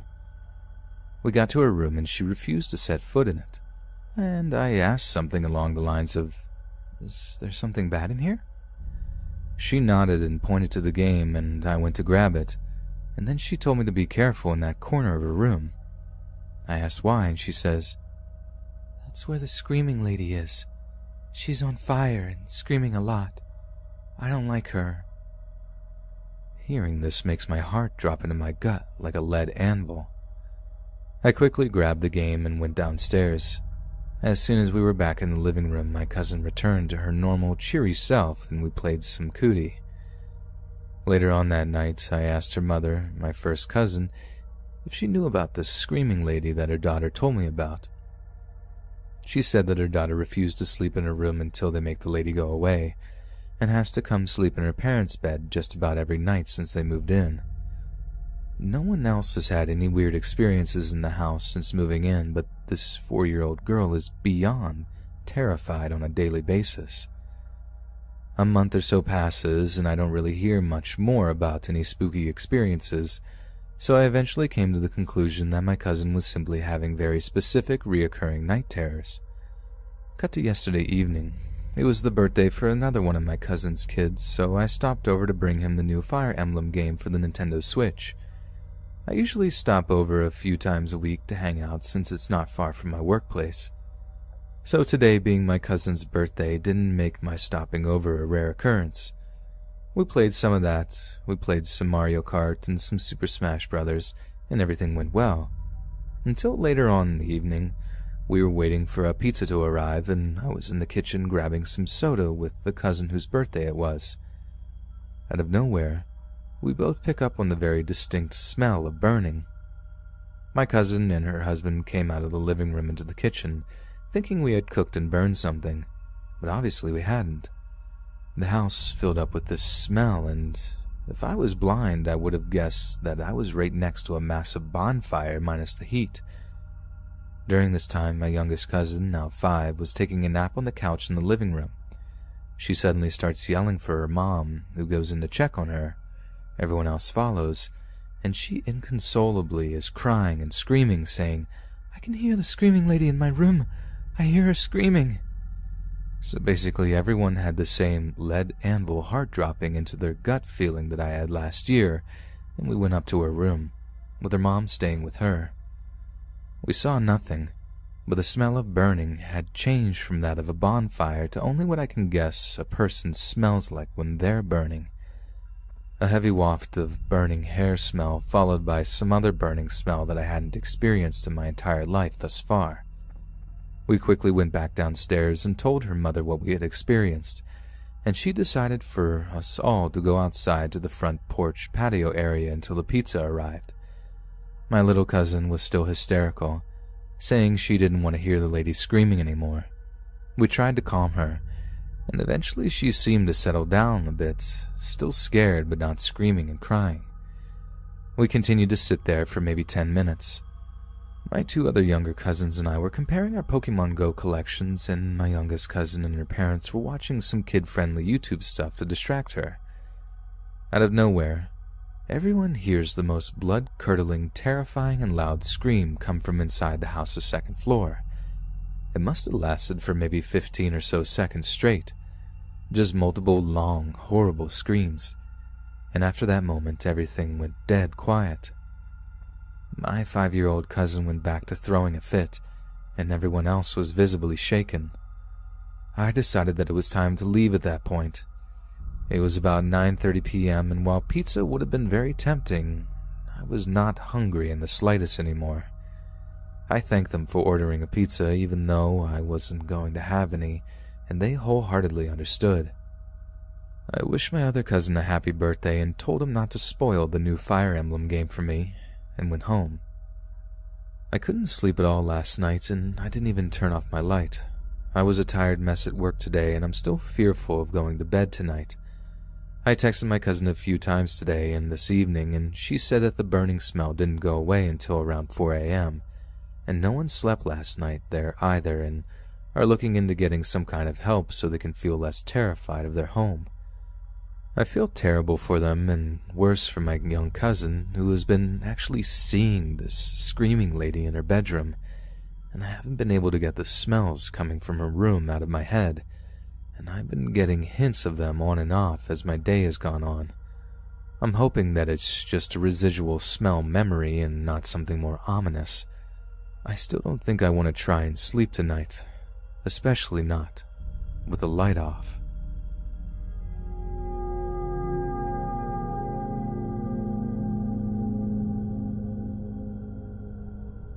This is very strange, and at first I thought this belonged in a dream or night terror forum. Now I'm not too sure. My boyfriend and I have been together for 9 years now. I've always suffered from night terrors, however, that's not something you bring up on the first date. This was back when my boyfriend and I had been dating for a few months and had recently started sleeping together. We were sleeping in his place. I woke up in the middle of the night and noticed we were holding hands. I thought it was cute, but I noticed that his hand was so pale and thin. My boyfriend has hands like an orc, to be honest, and my eyes got used to the darkness, and I saw his hands crossed on his stomach while I was holding a third, pale hand. As I became aware of this, something that looked like a woman with long black hair hanging over her face sat up from behind my boyfriend's form, looked at me, and laid back down. I stroked the hand with my thumb, as you do when holding hands with someone. I don't know why I did that. I just wrote it off as dream logic. This was in the beginning of a relationship, so I didn't tell him about it because I didn't want him to think I was crazy. Years passed, and we're now living together. He is aware of my paranormal beliefs and night terrors. Out of nowhere, I came to think of that dream. Did I ever tell you about that night terror I had at your house when we just recently got together? I asked him with a little laugh. I saw someone who looked like Sadako in your bed when we slept. I almost got jelly. I joked, but he didn't laugh. He got very pale and said, "Did she try to hold your hand?" I was taken aback by his reaction. I told him I did hold her hand and even remembered stroking it with my thumb. My boyfriend then revealed to me that as a child, he'd have a reoccurring nightmare that a woman with long black hair and white hands tried to hold his hand, but he'd wake up in a panic before she ever got to him. He never told me this because he just wrote it off as a childhood nightmare. Now neither of us think they're nightmares anymore.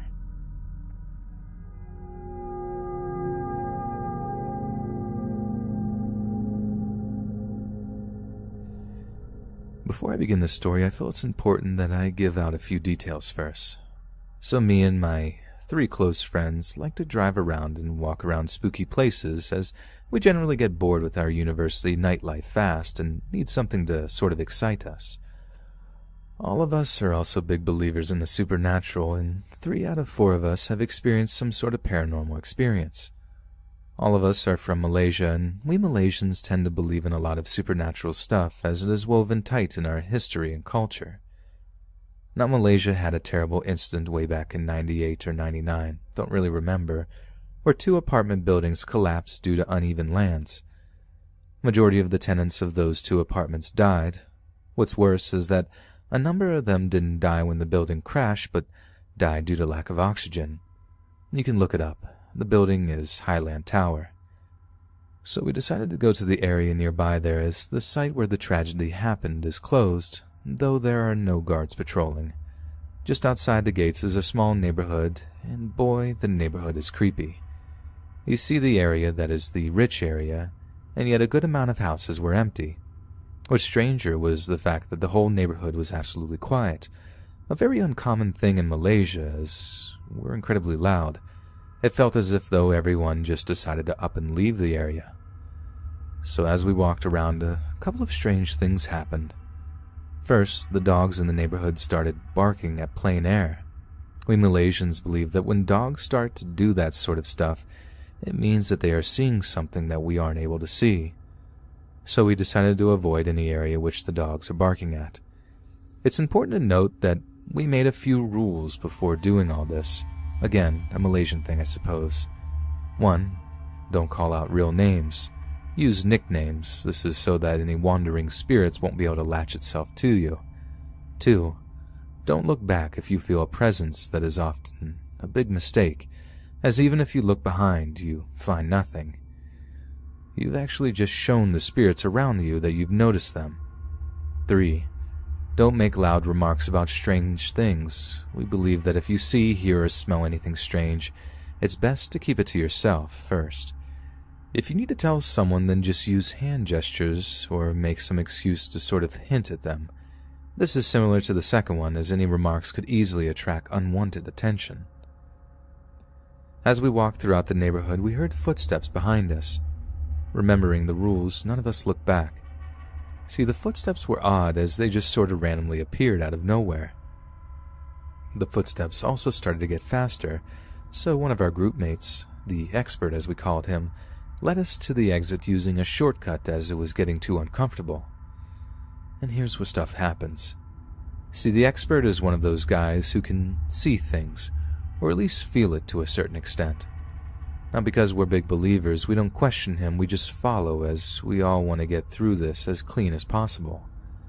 See, the expert is my best friend, and he often brings me to the side to whisper to me if anything is really wrong and close to being dangerous. This place where we parked our car was directly beneath this huge tree. So my best friend calls to me, to my side, and whispers to me, "Dude, don't panic. But when we get to the car, keep quiet and make sure the others keep quiet too until we reach a place with more people." "Why?"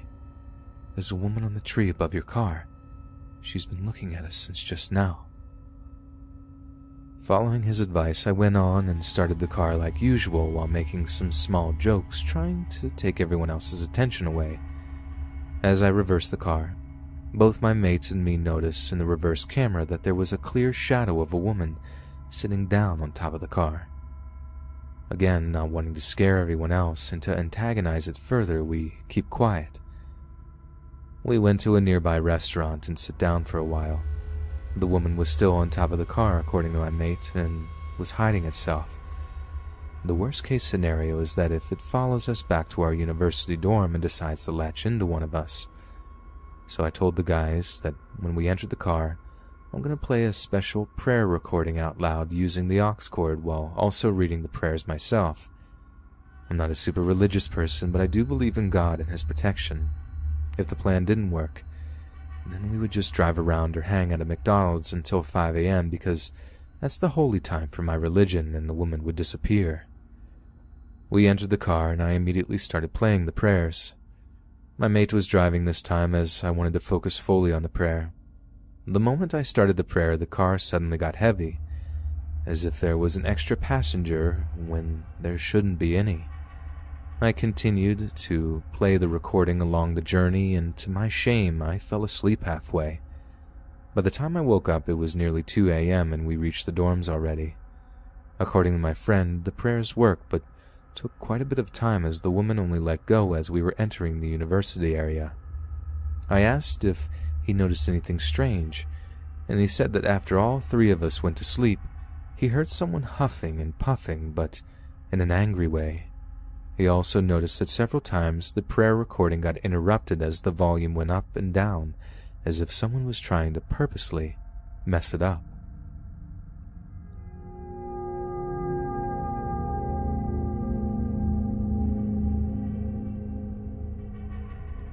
When I was rather young, in second grade in fact, my family lived in the country, out in the middle of nowhere in Mississippi.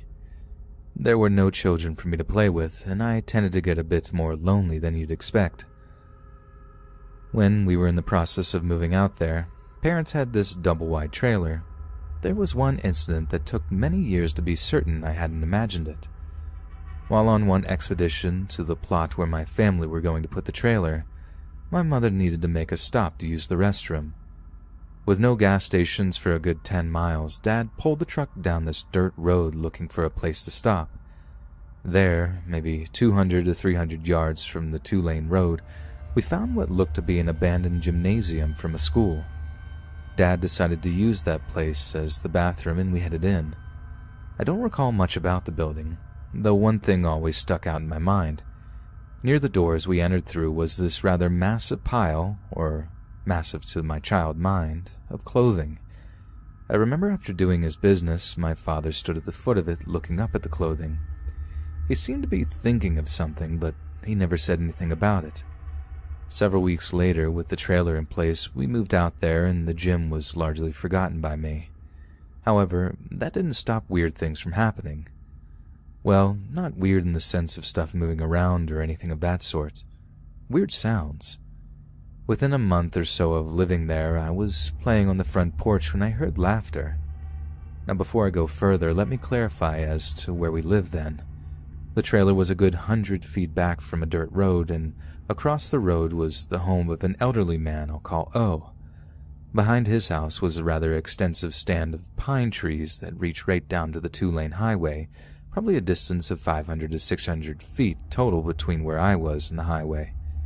In any case, as I sat on the front porch my father had built, playing with some of my toys, I kept hearing laughter. Not one child's laughter either, but several. It sounded to my ears like 5 or 6 kids were playing somewhere off behind where O lived. Not having anyone to play with, I remember wondering where those kids were and if they'd play with me. Walking up to the road, I could tell that the kids seemed to be playing in the woods as their laughter came and went. After a moment, I called out to them that I wanted to play too. As soon as I said that, the laughter cut off. Dead, no pun intended, silence. One moment there was laughing and fun, and the next it was so quiet you could hear a pin drop. I decided that I'd scared the kids off and went back inside. This happened several times and eventually I just gave up. I'd hear the kids laughing and playing, but they never seemed to get closer. After a couple of times of this, I remember telling my mother, and she got this really odd look on her face before telling me that she didn't want me playing out front any longer. We lived there another year or two before we moved, and I largely forgot the experience. It wasn't until many years later when the story came up again in conversation with my parents. That's when I found some of the story out, and personal investigation told me the rest. My mother said that the reason she'd reacted that way was because she heard a rumor that the area we moved to was haunted. She didn't have all the details, but felt it was tied to the old gym. All she could say, or would say, was that, quote, something bad had happened, and she was afraid. After my parents passed away, I kind of forgot the story again.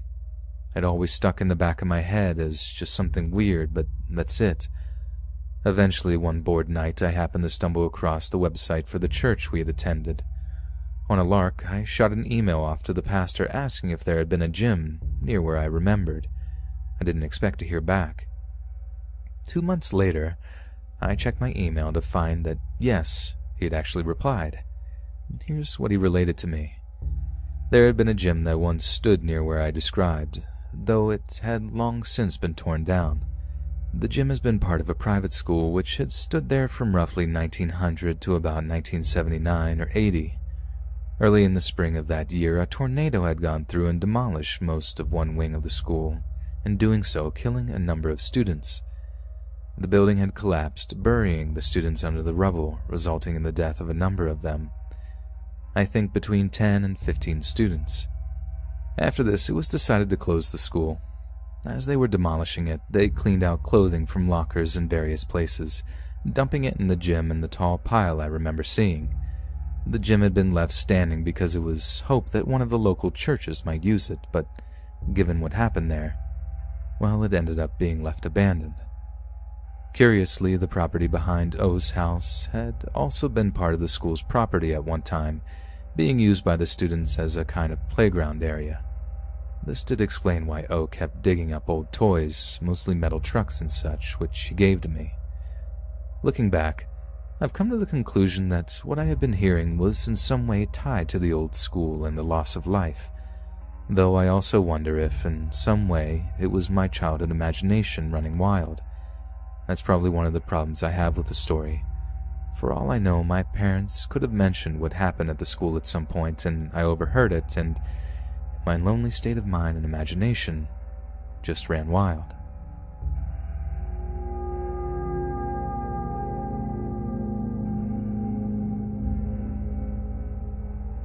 Before we start, I will preface this with the following. I have always been interested in cryptids, occultism, the paranormal, but until about 2 years ago I was skeptical about it.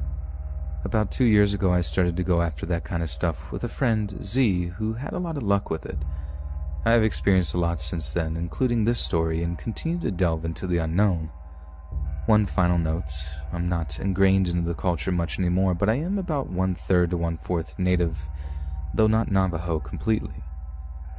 Now then, about a year ago, me and my friends had decided to go camping up in northern Arizona near Flagstaff. We chose this spot because we all wanted to escape the heat of Arizona's weather.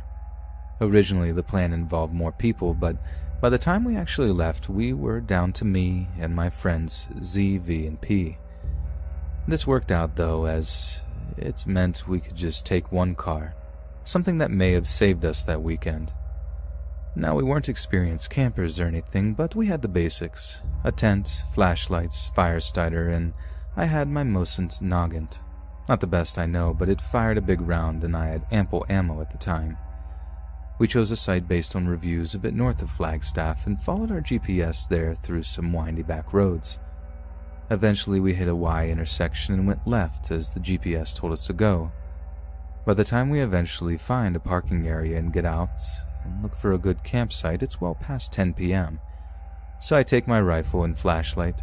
Z and V also grab flashlights and we head off. We trek through the woods for about 15 minutes, looking for a good place, but to no avail. We were all feeling tense as we searched. Something fell off, and we all vocalized it, almost like we were being watched.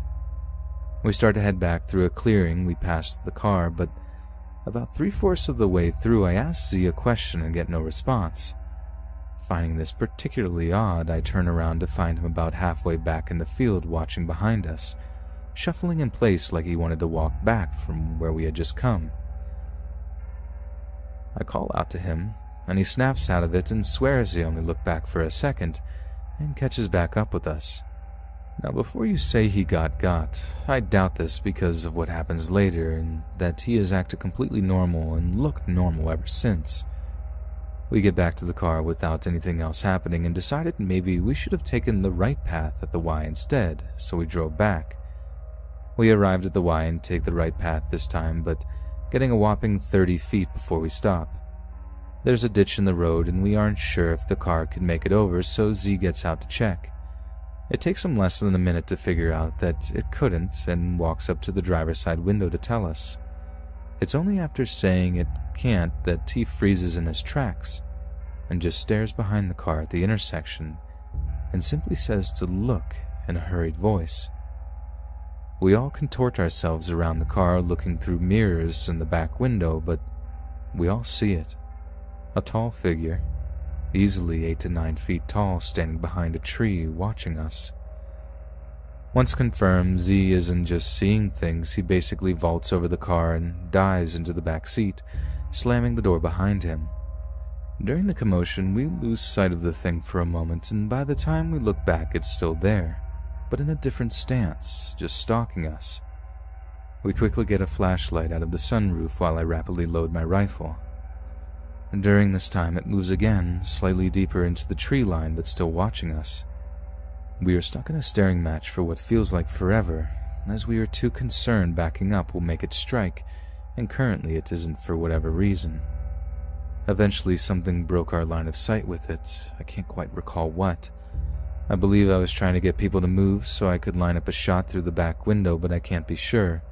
And knowing what I do now, it probably would have done nothing but make us feel in control.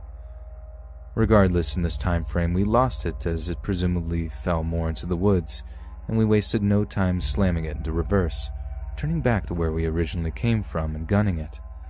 I kept my window down with the barrel out facing the woods it went into. While I never fired, I swear I saw something dart around in the darkness. I am sure that it chased us because of that, and from the scream we all heard while driving away, it sounded feminine, but not quite human, and way too loud to be anything good. We decided to stay at a motel that night in Flag and went back to Phoenix the following morning. That's how the story ended until earlier this year. For those of you who live in Arizona, you probably heard last winter Flagstaff got hit pretty hard with a big snowstorm. Naturally, I went up right after the storm ended to have some fun with friends in the cold, sled, that kind of stuff. I hate the unending heat the rest of Arizona has, so Flagstaff is my getaway whenever I want to cool off, and it's easier now because I have some other friends that live up there and go to NAU. We'll call them L and W, and I went up with two other friends, R and Q. Most of the trip was fun, but I did experience some stuff, though mostly unrelated to this sub, more paranormal stuff with Q. The second to last night, though, we decided to go sledding on a particularly good hill for it near the sports center. Arena and stadium both sound too grand, but it's like where people play football or something. The sledding was fun and all, but after me and L, who like Z also has a lot of experience, felt very off, like something was watching us. We trekked through the small woods around the area, and while I didn't see anything, I definitely felt an ominous presence. Meanwhile, L told me once we were in the car that he did see something pop its head over a hill and stare at him before retreating back away. He said he couldn't see all of it, but it seemed big from the silhouette he could see.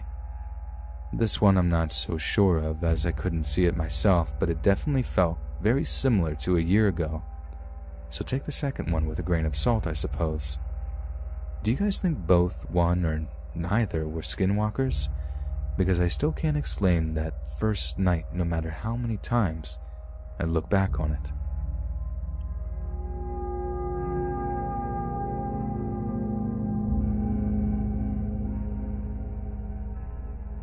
This past year was my senior year of college, and I was thrilled to be living with an alumni of my sorority, who I am very close with. We'll call her Abby for clarity's sake. Abby and I weren't actually supposed to live in the apartment we ended up in. We were originally going to be living in a townhouse with two other girls, but they started so much drama a month before we were supposed to move in that we had to contact our landlord to find a different place within their company to live. Thankfully, we found a 2-bedroom, 1-bathroom basement apartment in a quiet area off campus. The first month was fine and without incident, but as the days went by, some strange things began to happen in the apartment. One morning, Abby woke up to a kitchen cabinet open. She wasn't that concerned about it and figured that I had just forgotten to shut it the night before. The next morning, a different cabinet was open, and once again she shrugged it off. However, I went home one weekend and she woke up to find every cabinet in the kitchen wide open and the sink running. Needless to say, Abby was scared and spent the night at her boyfriend's. 2 weeks later, we were watching TV and heard the bathroom door close. I tried to calm Abby down by saying that the fan we kept in the bathroom blew it closed. However, when we went to bed, we thought we could hear someone walking around in our living room. There's no way someone broke into our apartment and hid the whole day only to come out at night and screw around with us. I was home the whole day and Abby was home from 11 in the morning on. That incident took place shortly before Christmas break, and all was calm in the apartment until February. Abby had gone home for the weekend and I was home alone, relaxing on the couch and doing homework. It was pretty late at night, so I turned on the TV for background noise and curled up on the couch to sleep. I woke up at 2:32 in the morning to see Abby walking through the front door, smiling but not saying anything. I blinked, still groggy from sleep, and asked if she was okay. She just looked at me and proceeded to take off her shoes and walk into the kitchen. Something about her didn't seem right. Like this girl looked like Abby and walked like her, but it wasn't her. I asked her again if she was okay, because it was so early in the morning for her to be coming home. Abby looked at me, smiled, and began washing something in the sink. Something inside me felt a profound sense of dread, like I was in actual danger and I needed to get away. As quickly as possible, I went to my room and locked my door. My roommate followed me because I heard someone tapping their fingers against the door. Once, twice, 3 times, 4 times, 5 times. It wouldn't stop. I didn't say another word because it felt like if I did acknowledge her, it gave her more strength. I know that doesn't make much sense, but that was my instinct. I curled up beneath my blankets and stared at my bedroom door, almost waiting for her to kick it in. My eyes felt heavy, and the tapping was almost like a metronome, enticing me to sleep. As I drifted to sleep, the taps seemed to slow down to a trickle. The morning after, I was exhausted. It felt like I had taken 20 Advil PM to help me sleep, and I remember everything that had happened last night. Cautiously, I left my bedroom and saw that Abby's bed hadn't been disturbed or slept in. I went to the living room and her shoes and purse weren't there. A cold feeling crept into my spine as I sent her a text asking if she had come home that night. She responded that no, she hadn't, and wouldn't be coming home for another 2 days. But I checked the sink, and the bowl that Abby had been washing had been cleaned and put away. I firmly believe I was not dreaming or hallucinating, and I know this wasn't some elaborate prank by Abby because she would never do something like that. I firmly believe something took the shape of Abby that night, and that its intentions were not good. There were a few other experiences in that apartment, but nothing so dramatic as what I went through that night. Was this a doppelganger?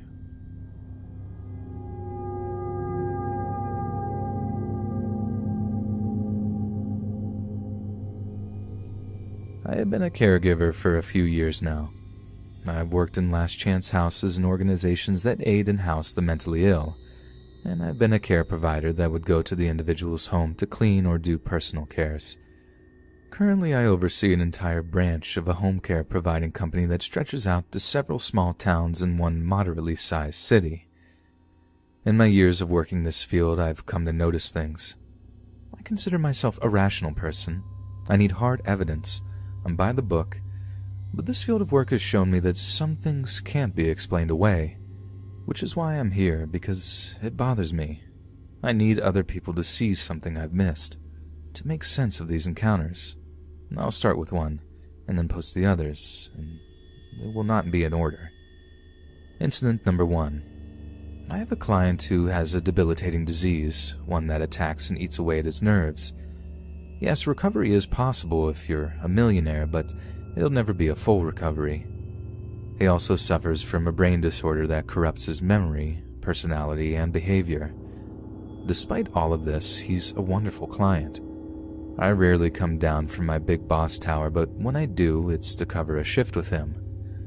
My first few visits with him were as expected. He could only talk about 4 topics that he could remember, and he'd repeat them throughout the shift. But he's so energetic and positive that it's a joy to be around him. He'd sometimes turn and look at me and say, "Dang, baby, you look good, I ain't lying." Then forget who I was entirely. His wife and I would share a laugh each time he did, as we think he thinks I'm her from when they first met. This was my usual encounter with him. On one visit, his wife mentioned that she's fighting to get him on a revolutionary treatment, not available in the States. I wished her luck. She had a sad, hopeful smile as she drew in a drag from her cigarette, nodding her head as thanks. At this point, he looked like he wasn't getting any better. He was declining and there wasn't much hope left. A month or so passes when I have to cover for his usual caregiver. I knock, open the door, go inside, and hear the two of them talking, having a real conversation. I approached them and the client looked at me and was present. He was actually looking at me and knew who I was. He then went on to tell me about his week, what he did, who he saw. He talked about this coherently. Still some stumbling, but there was flow to his sentences. They made sense, no repeats. I was blown away. He's still in his wheelchair, but the change of cognition was incredible. I looked to his wife. Mind you, I'm smiling like a moron, and I ask her, "Did you get the treatment going overseas? He's a whole new man." His wife ashed her cigarette, looked at me, and smiled like I've never seen her smile. The kind of smile a kid gets when winning a goldfish at the fair. "Nope," she said with a pop of the lips. "He got hands laid on him." What? Now, I'm not religious. I was once a Satanist, raised Roman Catholic. Unfortunately, bad memories there. And determined that it's all just a coping method to comfort us when faced with ours or others' mortality. Yet what she told me next has now become a haunting thought in the back of my head. We were at church and the preacher man came up to us and put his hands on him and started blessing him. Everyone was singing, praying, and then the preacher finished and gone back up to the altar. And I swear to you, my man looked at me and said, "I want to go to that altar." And he got up from his chair and walked 25 steps there and back. Everyone was crying. He hadn't walked since 2016, and at that point I tuned her out. Like I've stated, I don't believe in that stuff, and I felt like she was in need of something good in her life, so she spun this story to me. I smiled, I nodded my head, and I got to my task with her husband. 3 years of no walking, then all of a sudden walking? Because he was touched by a holy man and in the way the church doesn't try to cover up? I call nonsense. So, I'm doing my tasks with him and he starts talking to me. I mean, really talking about things he remembers from his past. Things I never heard him talk about. I'm just going along with it, trying not to think too much about what his wife said. Then he turns to me and says, as he usually says it, "Man, I gotta poop. Wheel me into that bathroom, baby. I gotta go." I wheel him in towards the toilet, put the brakes on the wheelchair, and was about to help him when he suddenly stood up from his chair, took a few steps, turned, and sat on the toilet. I could only gape. I had no idea what I just saw. This man, the last I saw him, was on a steady decline. He couldn't get up from his wheelchair without major assistance, yet he popped up out of that thing like he's been faking it this whole time. He saw my face and told me, "Yeah, I've been walking. I'm doing good, baby." I don't know, guys. I really don't know. This didn't convert me. Honestly, Christ would have to show himself to me to get me believing, yet I can't explain this. There's no cure for this disease. People in this state don't just progress positively like that without new and aggressive treatment. I'm still bothered and shaken by this.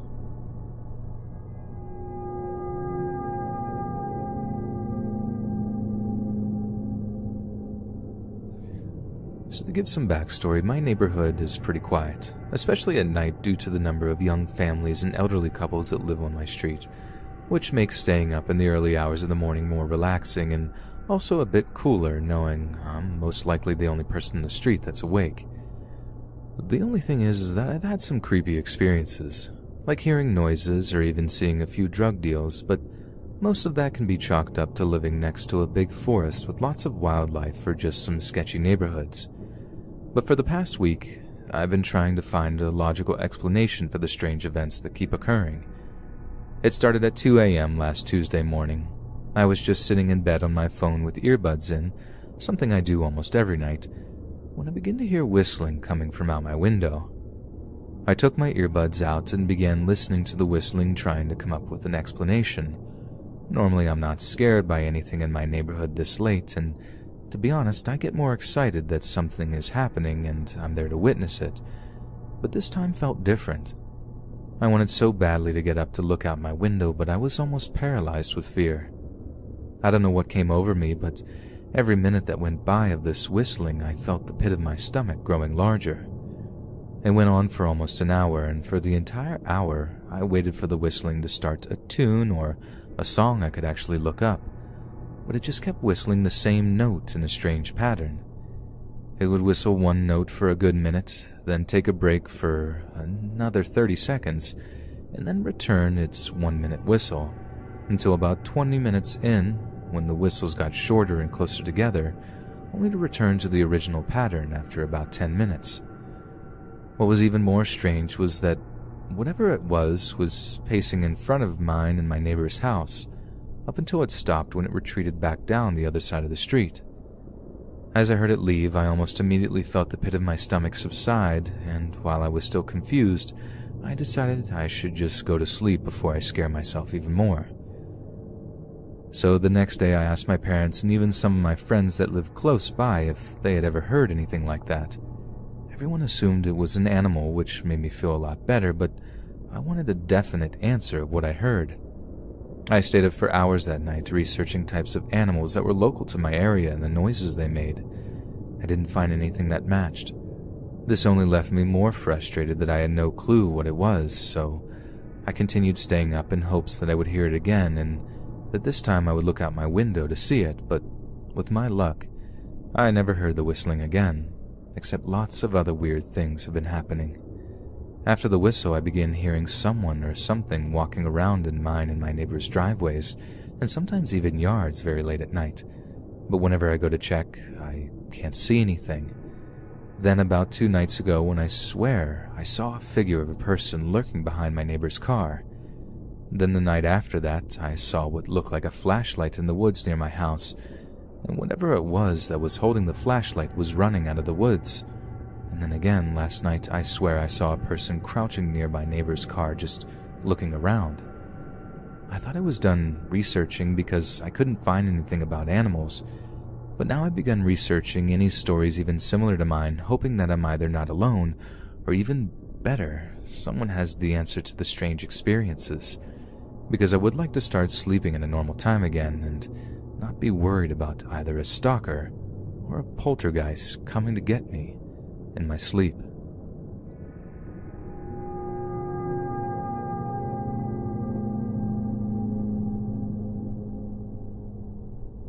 When I was 12 years old, we moved to a house on the outskirts of Los Angeles County, not far from Knott's Berry Farm in Disneyland. This was in the early 80s. We lived there for a year and the house was completely haunted. Here's a list of a bunch of things that happened.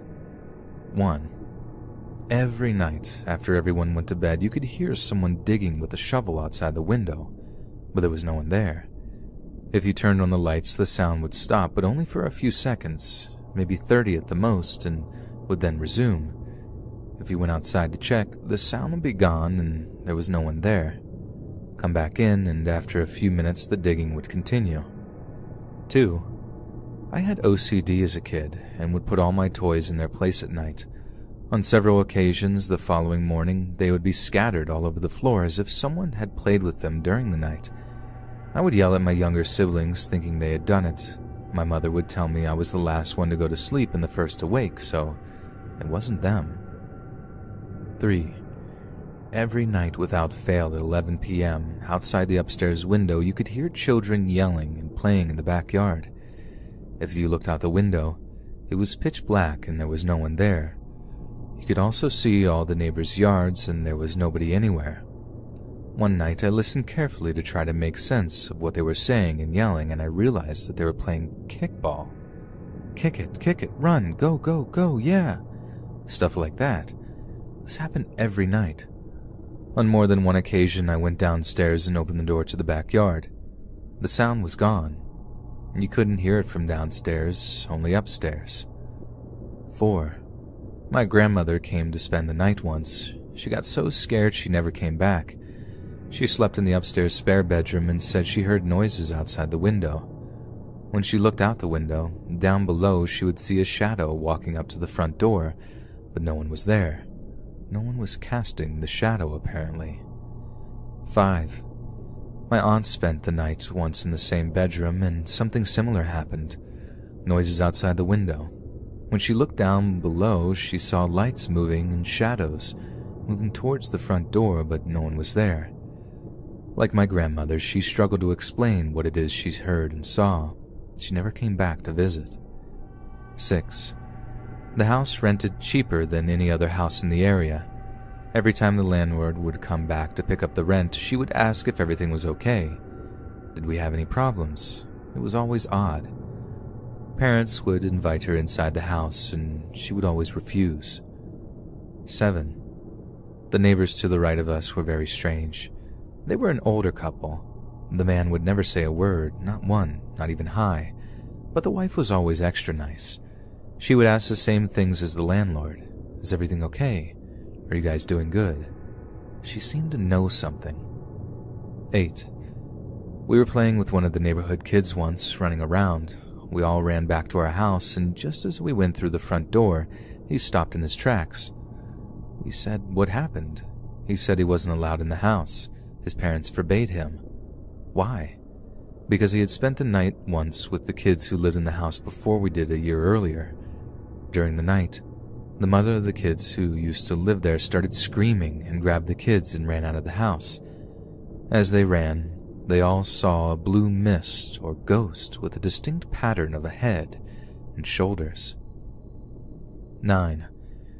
The only person in my family to see the blue mist ghost was my father, who said it walked down the stairs and directly into his closet. His description was identical to that of our friend who refused to come inside the house. 10. The last day we were in the house, we had finished putting the things in the U-Haul truck and we were cleaning up the last of things. I remember we were eating pizza too.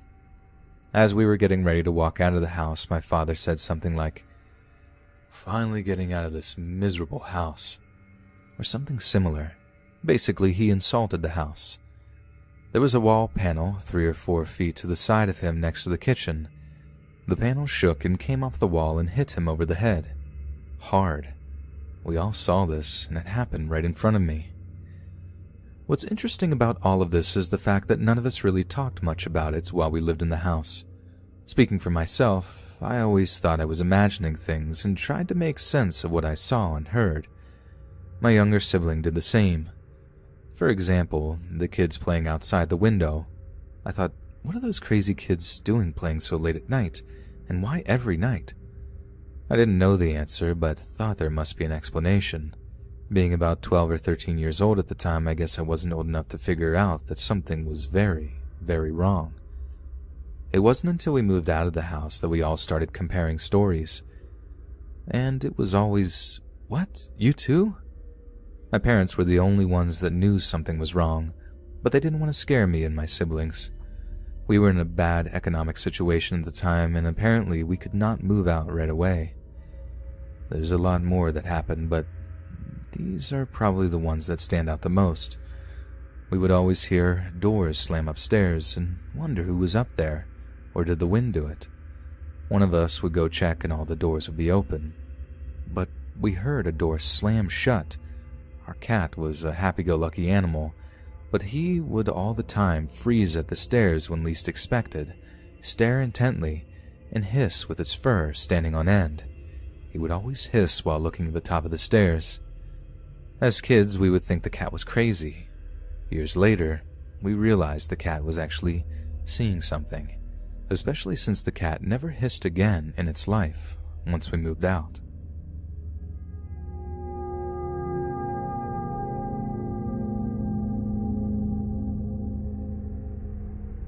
When I was 2 years old, my parents found a house at a very good price, so they decided to buy the place. There's nothing much to say about the first years since I was too little, but my parents and my older brother told me stuff that happened the first months. At the end of the first week in the house, my mom woke up and found that the stairs had lines colored with crayons. She blamed my brother, and then they cleaned the stairs. 2 days later, the stairs had colored lines again. This time my mom threw away the crayons. After 1 week without crayons, my mom found the stairs with black lines painted on them. That was when she began to think that something really weird was happening. Then in the next weeks, the lights began to turn on and off by themselves. The same happened with things like the microwave, blender, and televisions. My parents investigated the house, but it was difficult back then without the internet. After some months, a previous owner told them the truth. A woman and her son were murdered there by robbers. My parents were unable to sell the house, so we stayed there and a Catholic priest blessed the rooms. After this, the paranormal activity decreased, but we lived in the house for another 12 years. So let me talk about my experiences. 1. When I was 12, I was eating with a friend. We were in different angles. I was looking at the TV and he was looking to the kitchen, and then the conversation went like, my friend saying, "I didn't know you have a little brother." I responded, "Yeah, he's a baby. He's upstairs right now." And my friend said, "I'm talking about the kid that was running in the kitchen." What? The kid? By then, almost every member of my family except for me had seen the kid. This is how we refer to a ghost that looks like a kid. I turned around and he was there running to the laundry room, so I immediately went there, but I didn't find anyone. My friend got really scared, so we ended up going to his house. 2. When I was 14, I used to wake up in the night with screams, and then I began to listen to the conversations of children or older people in the background. The first time I thought it was my brother, but when I turned on my lamp, I saw him sleeping, and there was no one else in the room. Things like this happen a lot of times. I don't know the exact number, maybe more than 15 times. 3.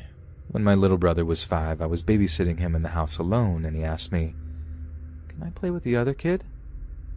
"Which kid?" "The kid in your room." I went there, and my old toys were on the floor, but no one was there. My brother told me he saw him when he got upstairs, but once again, I didn't see anything.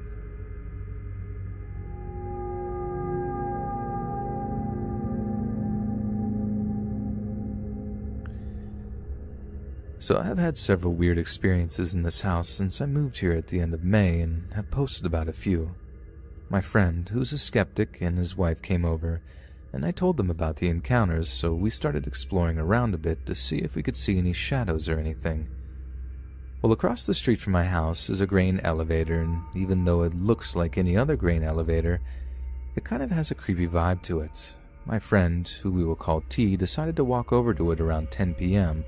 on August the 10th, 2019, last night as I write this. He walked over alone while my wife, T's wife, and myself talked in the front yard. We see T walk back and looks pale and flushed, and he says he saw a really long bony hand with long bony fingers and a really long arm reach around the corner of the grain silo around 8 or 9 feet off the ground, and he shined his flashlight at it and it disappeared. He has never believed in the paranormal or humanoids or anything like that, and he wasn't making it up because we could all tell he was genuinely terrified. Well, we were all curious, so he and I walked back over to the area and we both saw a head pop out around the corner incredibly quick and kept hearing footsteps behind us. We would get these cold patches where the air felt 10 degrees Fahrenheit colder, and we would both get covered in goosebumps. We walked about 10 minutes along the train tracks and kept hearing noises and asking each other if we both heard them.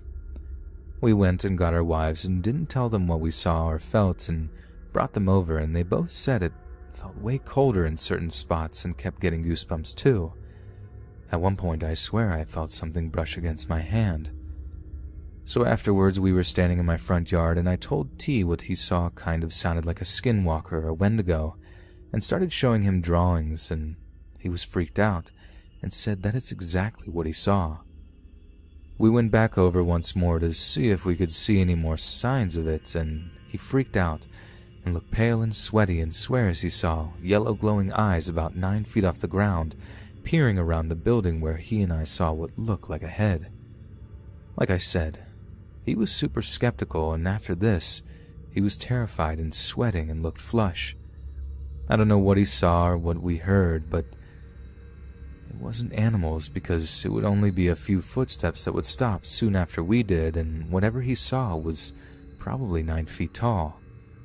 We even tried to recreate what he saw, when he saw the hand, but we couldn't reach as high as he saw it just standing on the ground. We both had this feeling of dread and being watched the whole time we walked on the tracks. We were all sober at the time too, no drinking or drugs of any kind at the time we saw this stuff. Now, I do live about 5 to 10 miles from a mass Native American slaughter site in the 1800s and a battlefield. Does anyone else have a story about a Wendigo or skinwalker in eastern Washington? I would really like to know.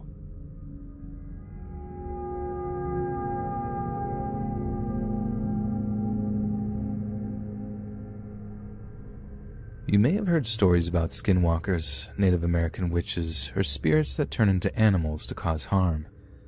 But at the lake where I spent the larger portion of my childhood summers, they went by a different name, Deerians.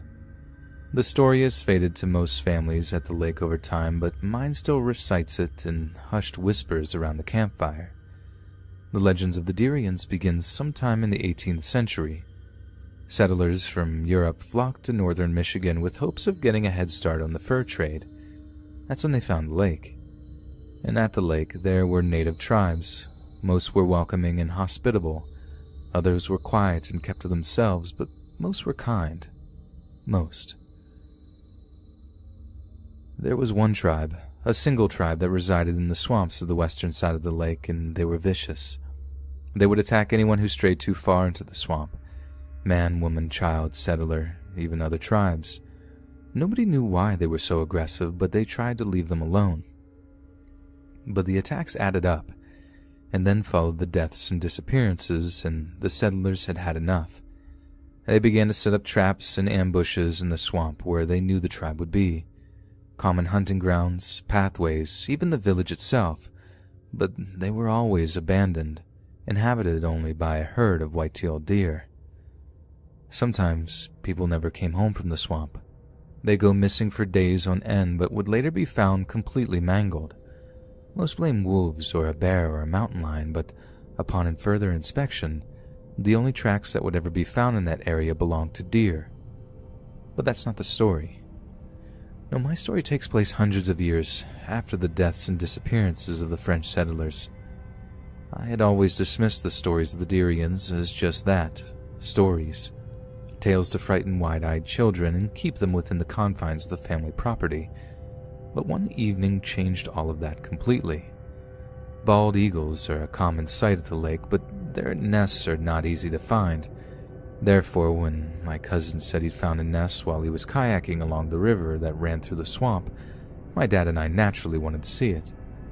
We hopped into the rickety old canoe and, with what little daylight we had left, set off towards the swamp. As we approached, we noticed something. It was a doe drinking peacefully from the water. She didn't notice it at first, but something made her look up and notice Dad and me, and it was at this moment I knew something was up. White-tailed deer are another dime a dozen animal at the lake, though if you get more than about 100 feet of one, they take off, but this deer was different. They just stood there, and as we got closer I could tell this deer was wrong.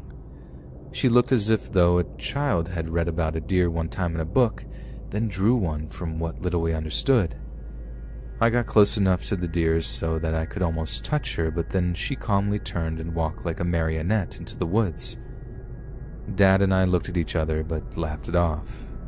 It was nothing. It had to be.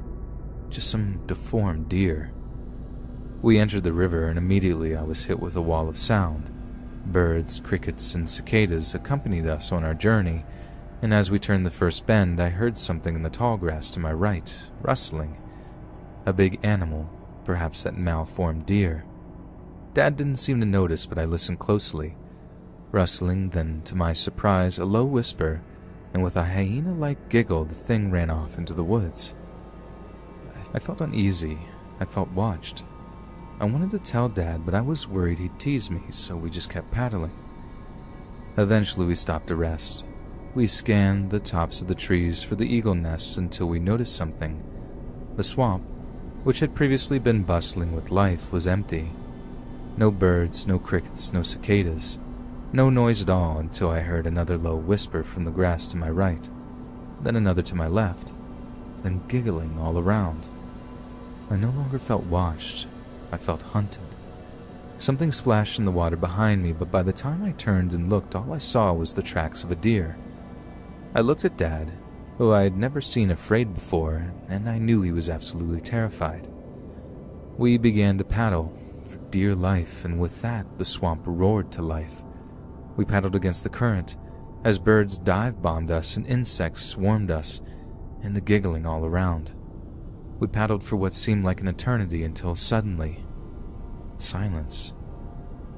Dad and I were in the open lake, safely away from the confines of the swamp. I took the time to try and calm myself until something plunked into the water beside me. I looked and saw an arrowhead sinking slowly into the shallow water of the bay. I hesitantly turned to seek its source and only saw a stag, walking like a marionette, disappear into the swamp.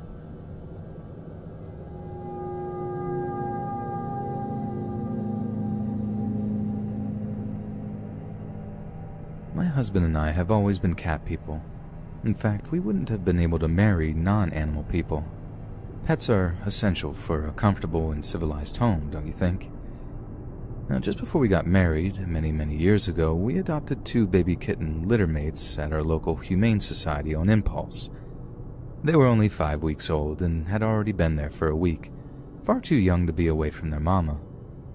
Tiny little shivering tuxedo kitties, a girl and a boy huddled together and absolutely terrified. It was obvious we had to take them both. Because they were so young, they bonded to us like no other cats ever have before or since. Astrid was very much a daddy's girl and Siegfried was a mama's boy.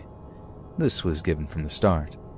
They were always the closest of buddies, as littermates who have been raised together usually are. Astrid was short-haired, brave as a lion, dumb as a rock, with amazing instincts. Considering she hadn't had the benefits of her mother teaching her anything, Astrid was one of the best hunters I'd ever seen and a ferocious scrapper. She could even bring down crows. Her brother was a beautiful long hair, big and sensitive and timid, despite his puffed chest posturing and loud macho bugling. Neighborhood tomcats would try to start fights with him and he would shriek, bringing Astrid on the run to beat up whoever was trying to mess with her brother. Siegfried, to his disgrace, wouldn't even stick around to help her. He'd run to the door and start scratching on it frantically to be let in. Astrid was an extremely expensive cat in the long term. In our early years, my husband and I were stone broke, and we racked up I don't know how many thousands of dollars on our credit cards for all kinds of Astrid disorders and mishaps. We flew her up to Seattle for radiation treatments for her thyroid. Her liver almost failed, necessitating week-long stays at the vet's. She broke all the bones in one foot once by catching it on a patio bench. She stopped eating several times and got terribly thin. My husband would grind up dry food, make a porridge from it, and hand-feed her with a syringe. Yet, we never really minded all the trouble and expense because she always managed to bounce back from the brink of death, right up until her final illness. Astrid was always so single-minded and stubborn. She was an affectionate juggernaut. Siegfried died of cancer a few years before his sister, which was heartbreaking. Astrid lived to be about 15 years old. Just before her own death from cancer, we moved into a new house. Instead of a cramped, dark bungalow, our new house was bright and roomy, with big windows everywhere, and even better yet, from the standpoint of an arthritic cat who loved to play in water, it had a doorless walk-in shower. Astrid just loved that house, and we were so glad she got to enjoy it for a while. Our backyard lets out onto BLM land, and after we brought her home from her final visit to the vet, we buried her out under a big sagebrush bush, which we could see from our living room. Knowing Astrid's indomitable will and rather dim intellect, plus her fondness of the new house, I guess we shouldn't have been surprised when she came back. It started out with glimpses out of the corner of the eye for both me and my husband, although we didn't mention it to one another until after the noises began. Distinctive Astrid noises would happen mainly at night when our 2 other kittens were accounted for and sleeping on our bed with us. The loud bonk of her head against the underside of the coffee table. We had that table for years, and she never did learn not to stand up under it. The thud of her jumping off the dining room table. The rustling and rummaging through the garbage bag in the kitchen looking for treats. The sharp jing of a cat toy being slapped at in passing. Then Astrid started joining us in bed. My husband would distinctly feel her weight as it landed on the bed and stomped clumsily across his legs, and we could see everything on the bed very clearly. Nothing visible was causing it. To make things more interesting, Cow Kitty, aka CK, the black spotted white feral cat we had tamed and adopted, would greet her by lifting his head in her direction and cordially saying, "Brr," in that sweet way he had. One of Astrid's habits in life was wedging himself between my head and my husband's. Since she was really his kitty, she'd leverage her butt against my sleeping face in order to really position herself for a thorough kneading of Daddy's neck, sometimes for hours at a time, purring the whole time. He'd get a sore neck and I would wake up to a mouthful of cat hair. So, during one of her incorporeal visits, I woke up to hear loud purring between us, but nothing was there, just the purring. My neck hairs tried to crawl up to the top of my head. You know that feeling you get when all your senses start to ratchet up. But then I thought, it's just Astrid. She loves us and she'd never hurt us. And I relaxed completely and went back to sleep. No big deal. In fact, some nights when the noises began while my husband and I read in bed, we'd look at each other and start laughing. And did I mention that my husband is a skeptic who's very uncomfortable with discussing the paranormal? Even he started taking it for granted. CK, too, would often peer with great concentration into our bedroom doorway from his spot on the bed. He'd murmur a question or a greeting at our visitor, and lay his head down on his paws again. Not everyone was so casual about Astrid. When we got our kitten, Flashman, a loud, bold, brassy Maine Coon, Flashman would often stare at the bedroom doorway, fizz up, and hide between our pillows with his butt sticking out. But then again, Flashman was never properly introduced to Astrid in life like CK was. Eventually I was concerned that Astrid didn't understand she was dead, and would be upset that we were snubbing or ignoring her. I would call out to her that we loved her, but that she needed to get going to where she needed to be. Our vet told us that our cats often come back after death in a new form to be with us again. If so, Astrid was delaying the process by spending her nights stomping around the house and bonking her head on the underside of our coffee table. I think she finally got the point. Astrid was very strong-willed and single-minded, but even she could sometimes catch a clue. Eventually, she stopped visiting. I've told lots of people about my Astrid experiences, and I can tell they don't know if I'm joking. I'm known for having a pretty dry sense of humor, or if I'm just simply crazy. However, I've read a lot of real-life accounts which indicate that our experiences with Astrid aren't so much out of the ordinary. All the same, it takes quite a special cat to come back, regardless of how much it loved its owners. It really doesn't surprise me in the least that Astrid managed it. Hey friends, thanks for listening. Be sure to subscribe and click that notification bell to be alerted of all future narrations. If you got a story, be sure to submit them to my subreddit, Let's Read Official, and give and receive feedback from the community, and maybe even hear your story featured on the next video. And join my Discord to interact with me and other listeners directly. And if you want to support me even more, grab early access to all future narrations for just $1 a month on Patreon, and maybe even pick up some Let's Read merch on Spreadshirt. And check out the Let's Read podcast, where you can hear all of these stories in long compilation form and save huge on data. Located on both Spotify and Apple Podcasts. Links in the bio. Thanks so much, friends. And remember, the hiccup burp is the Buttersock Cult mating call.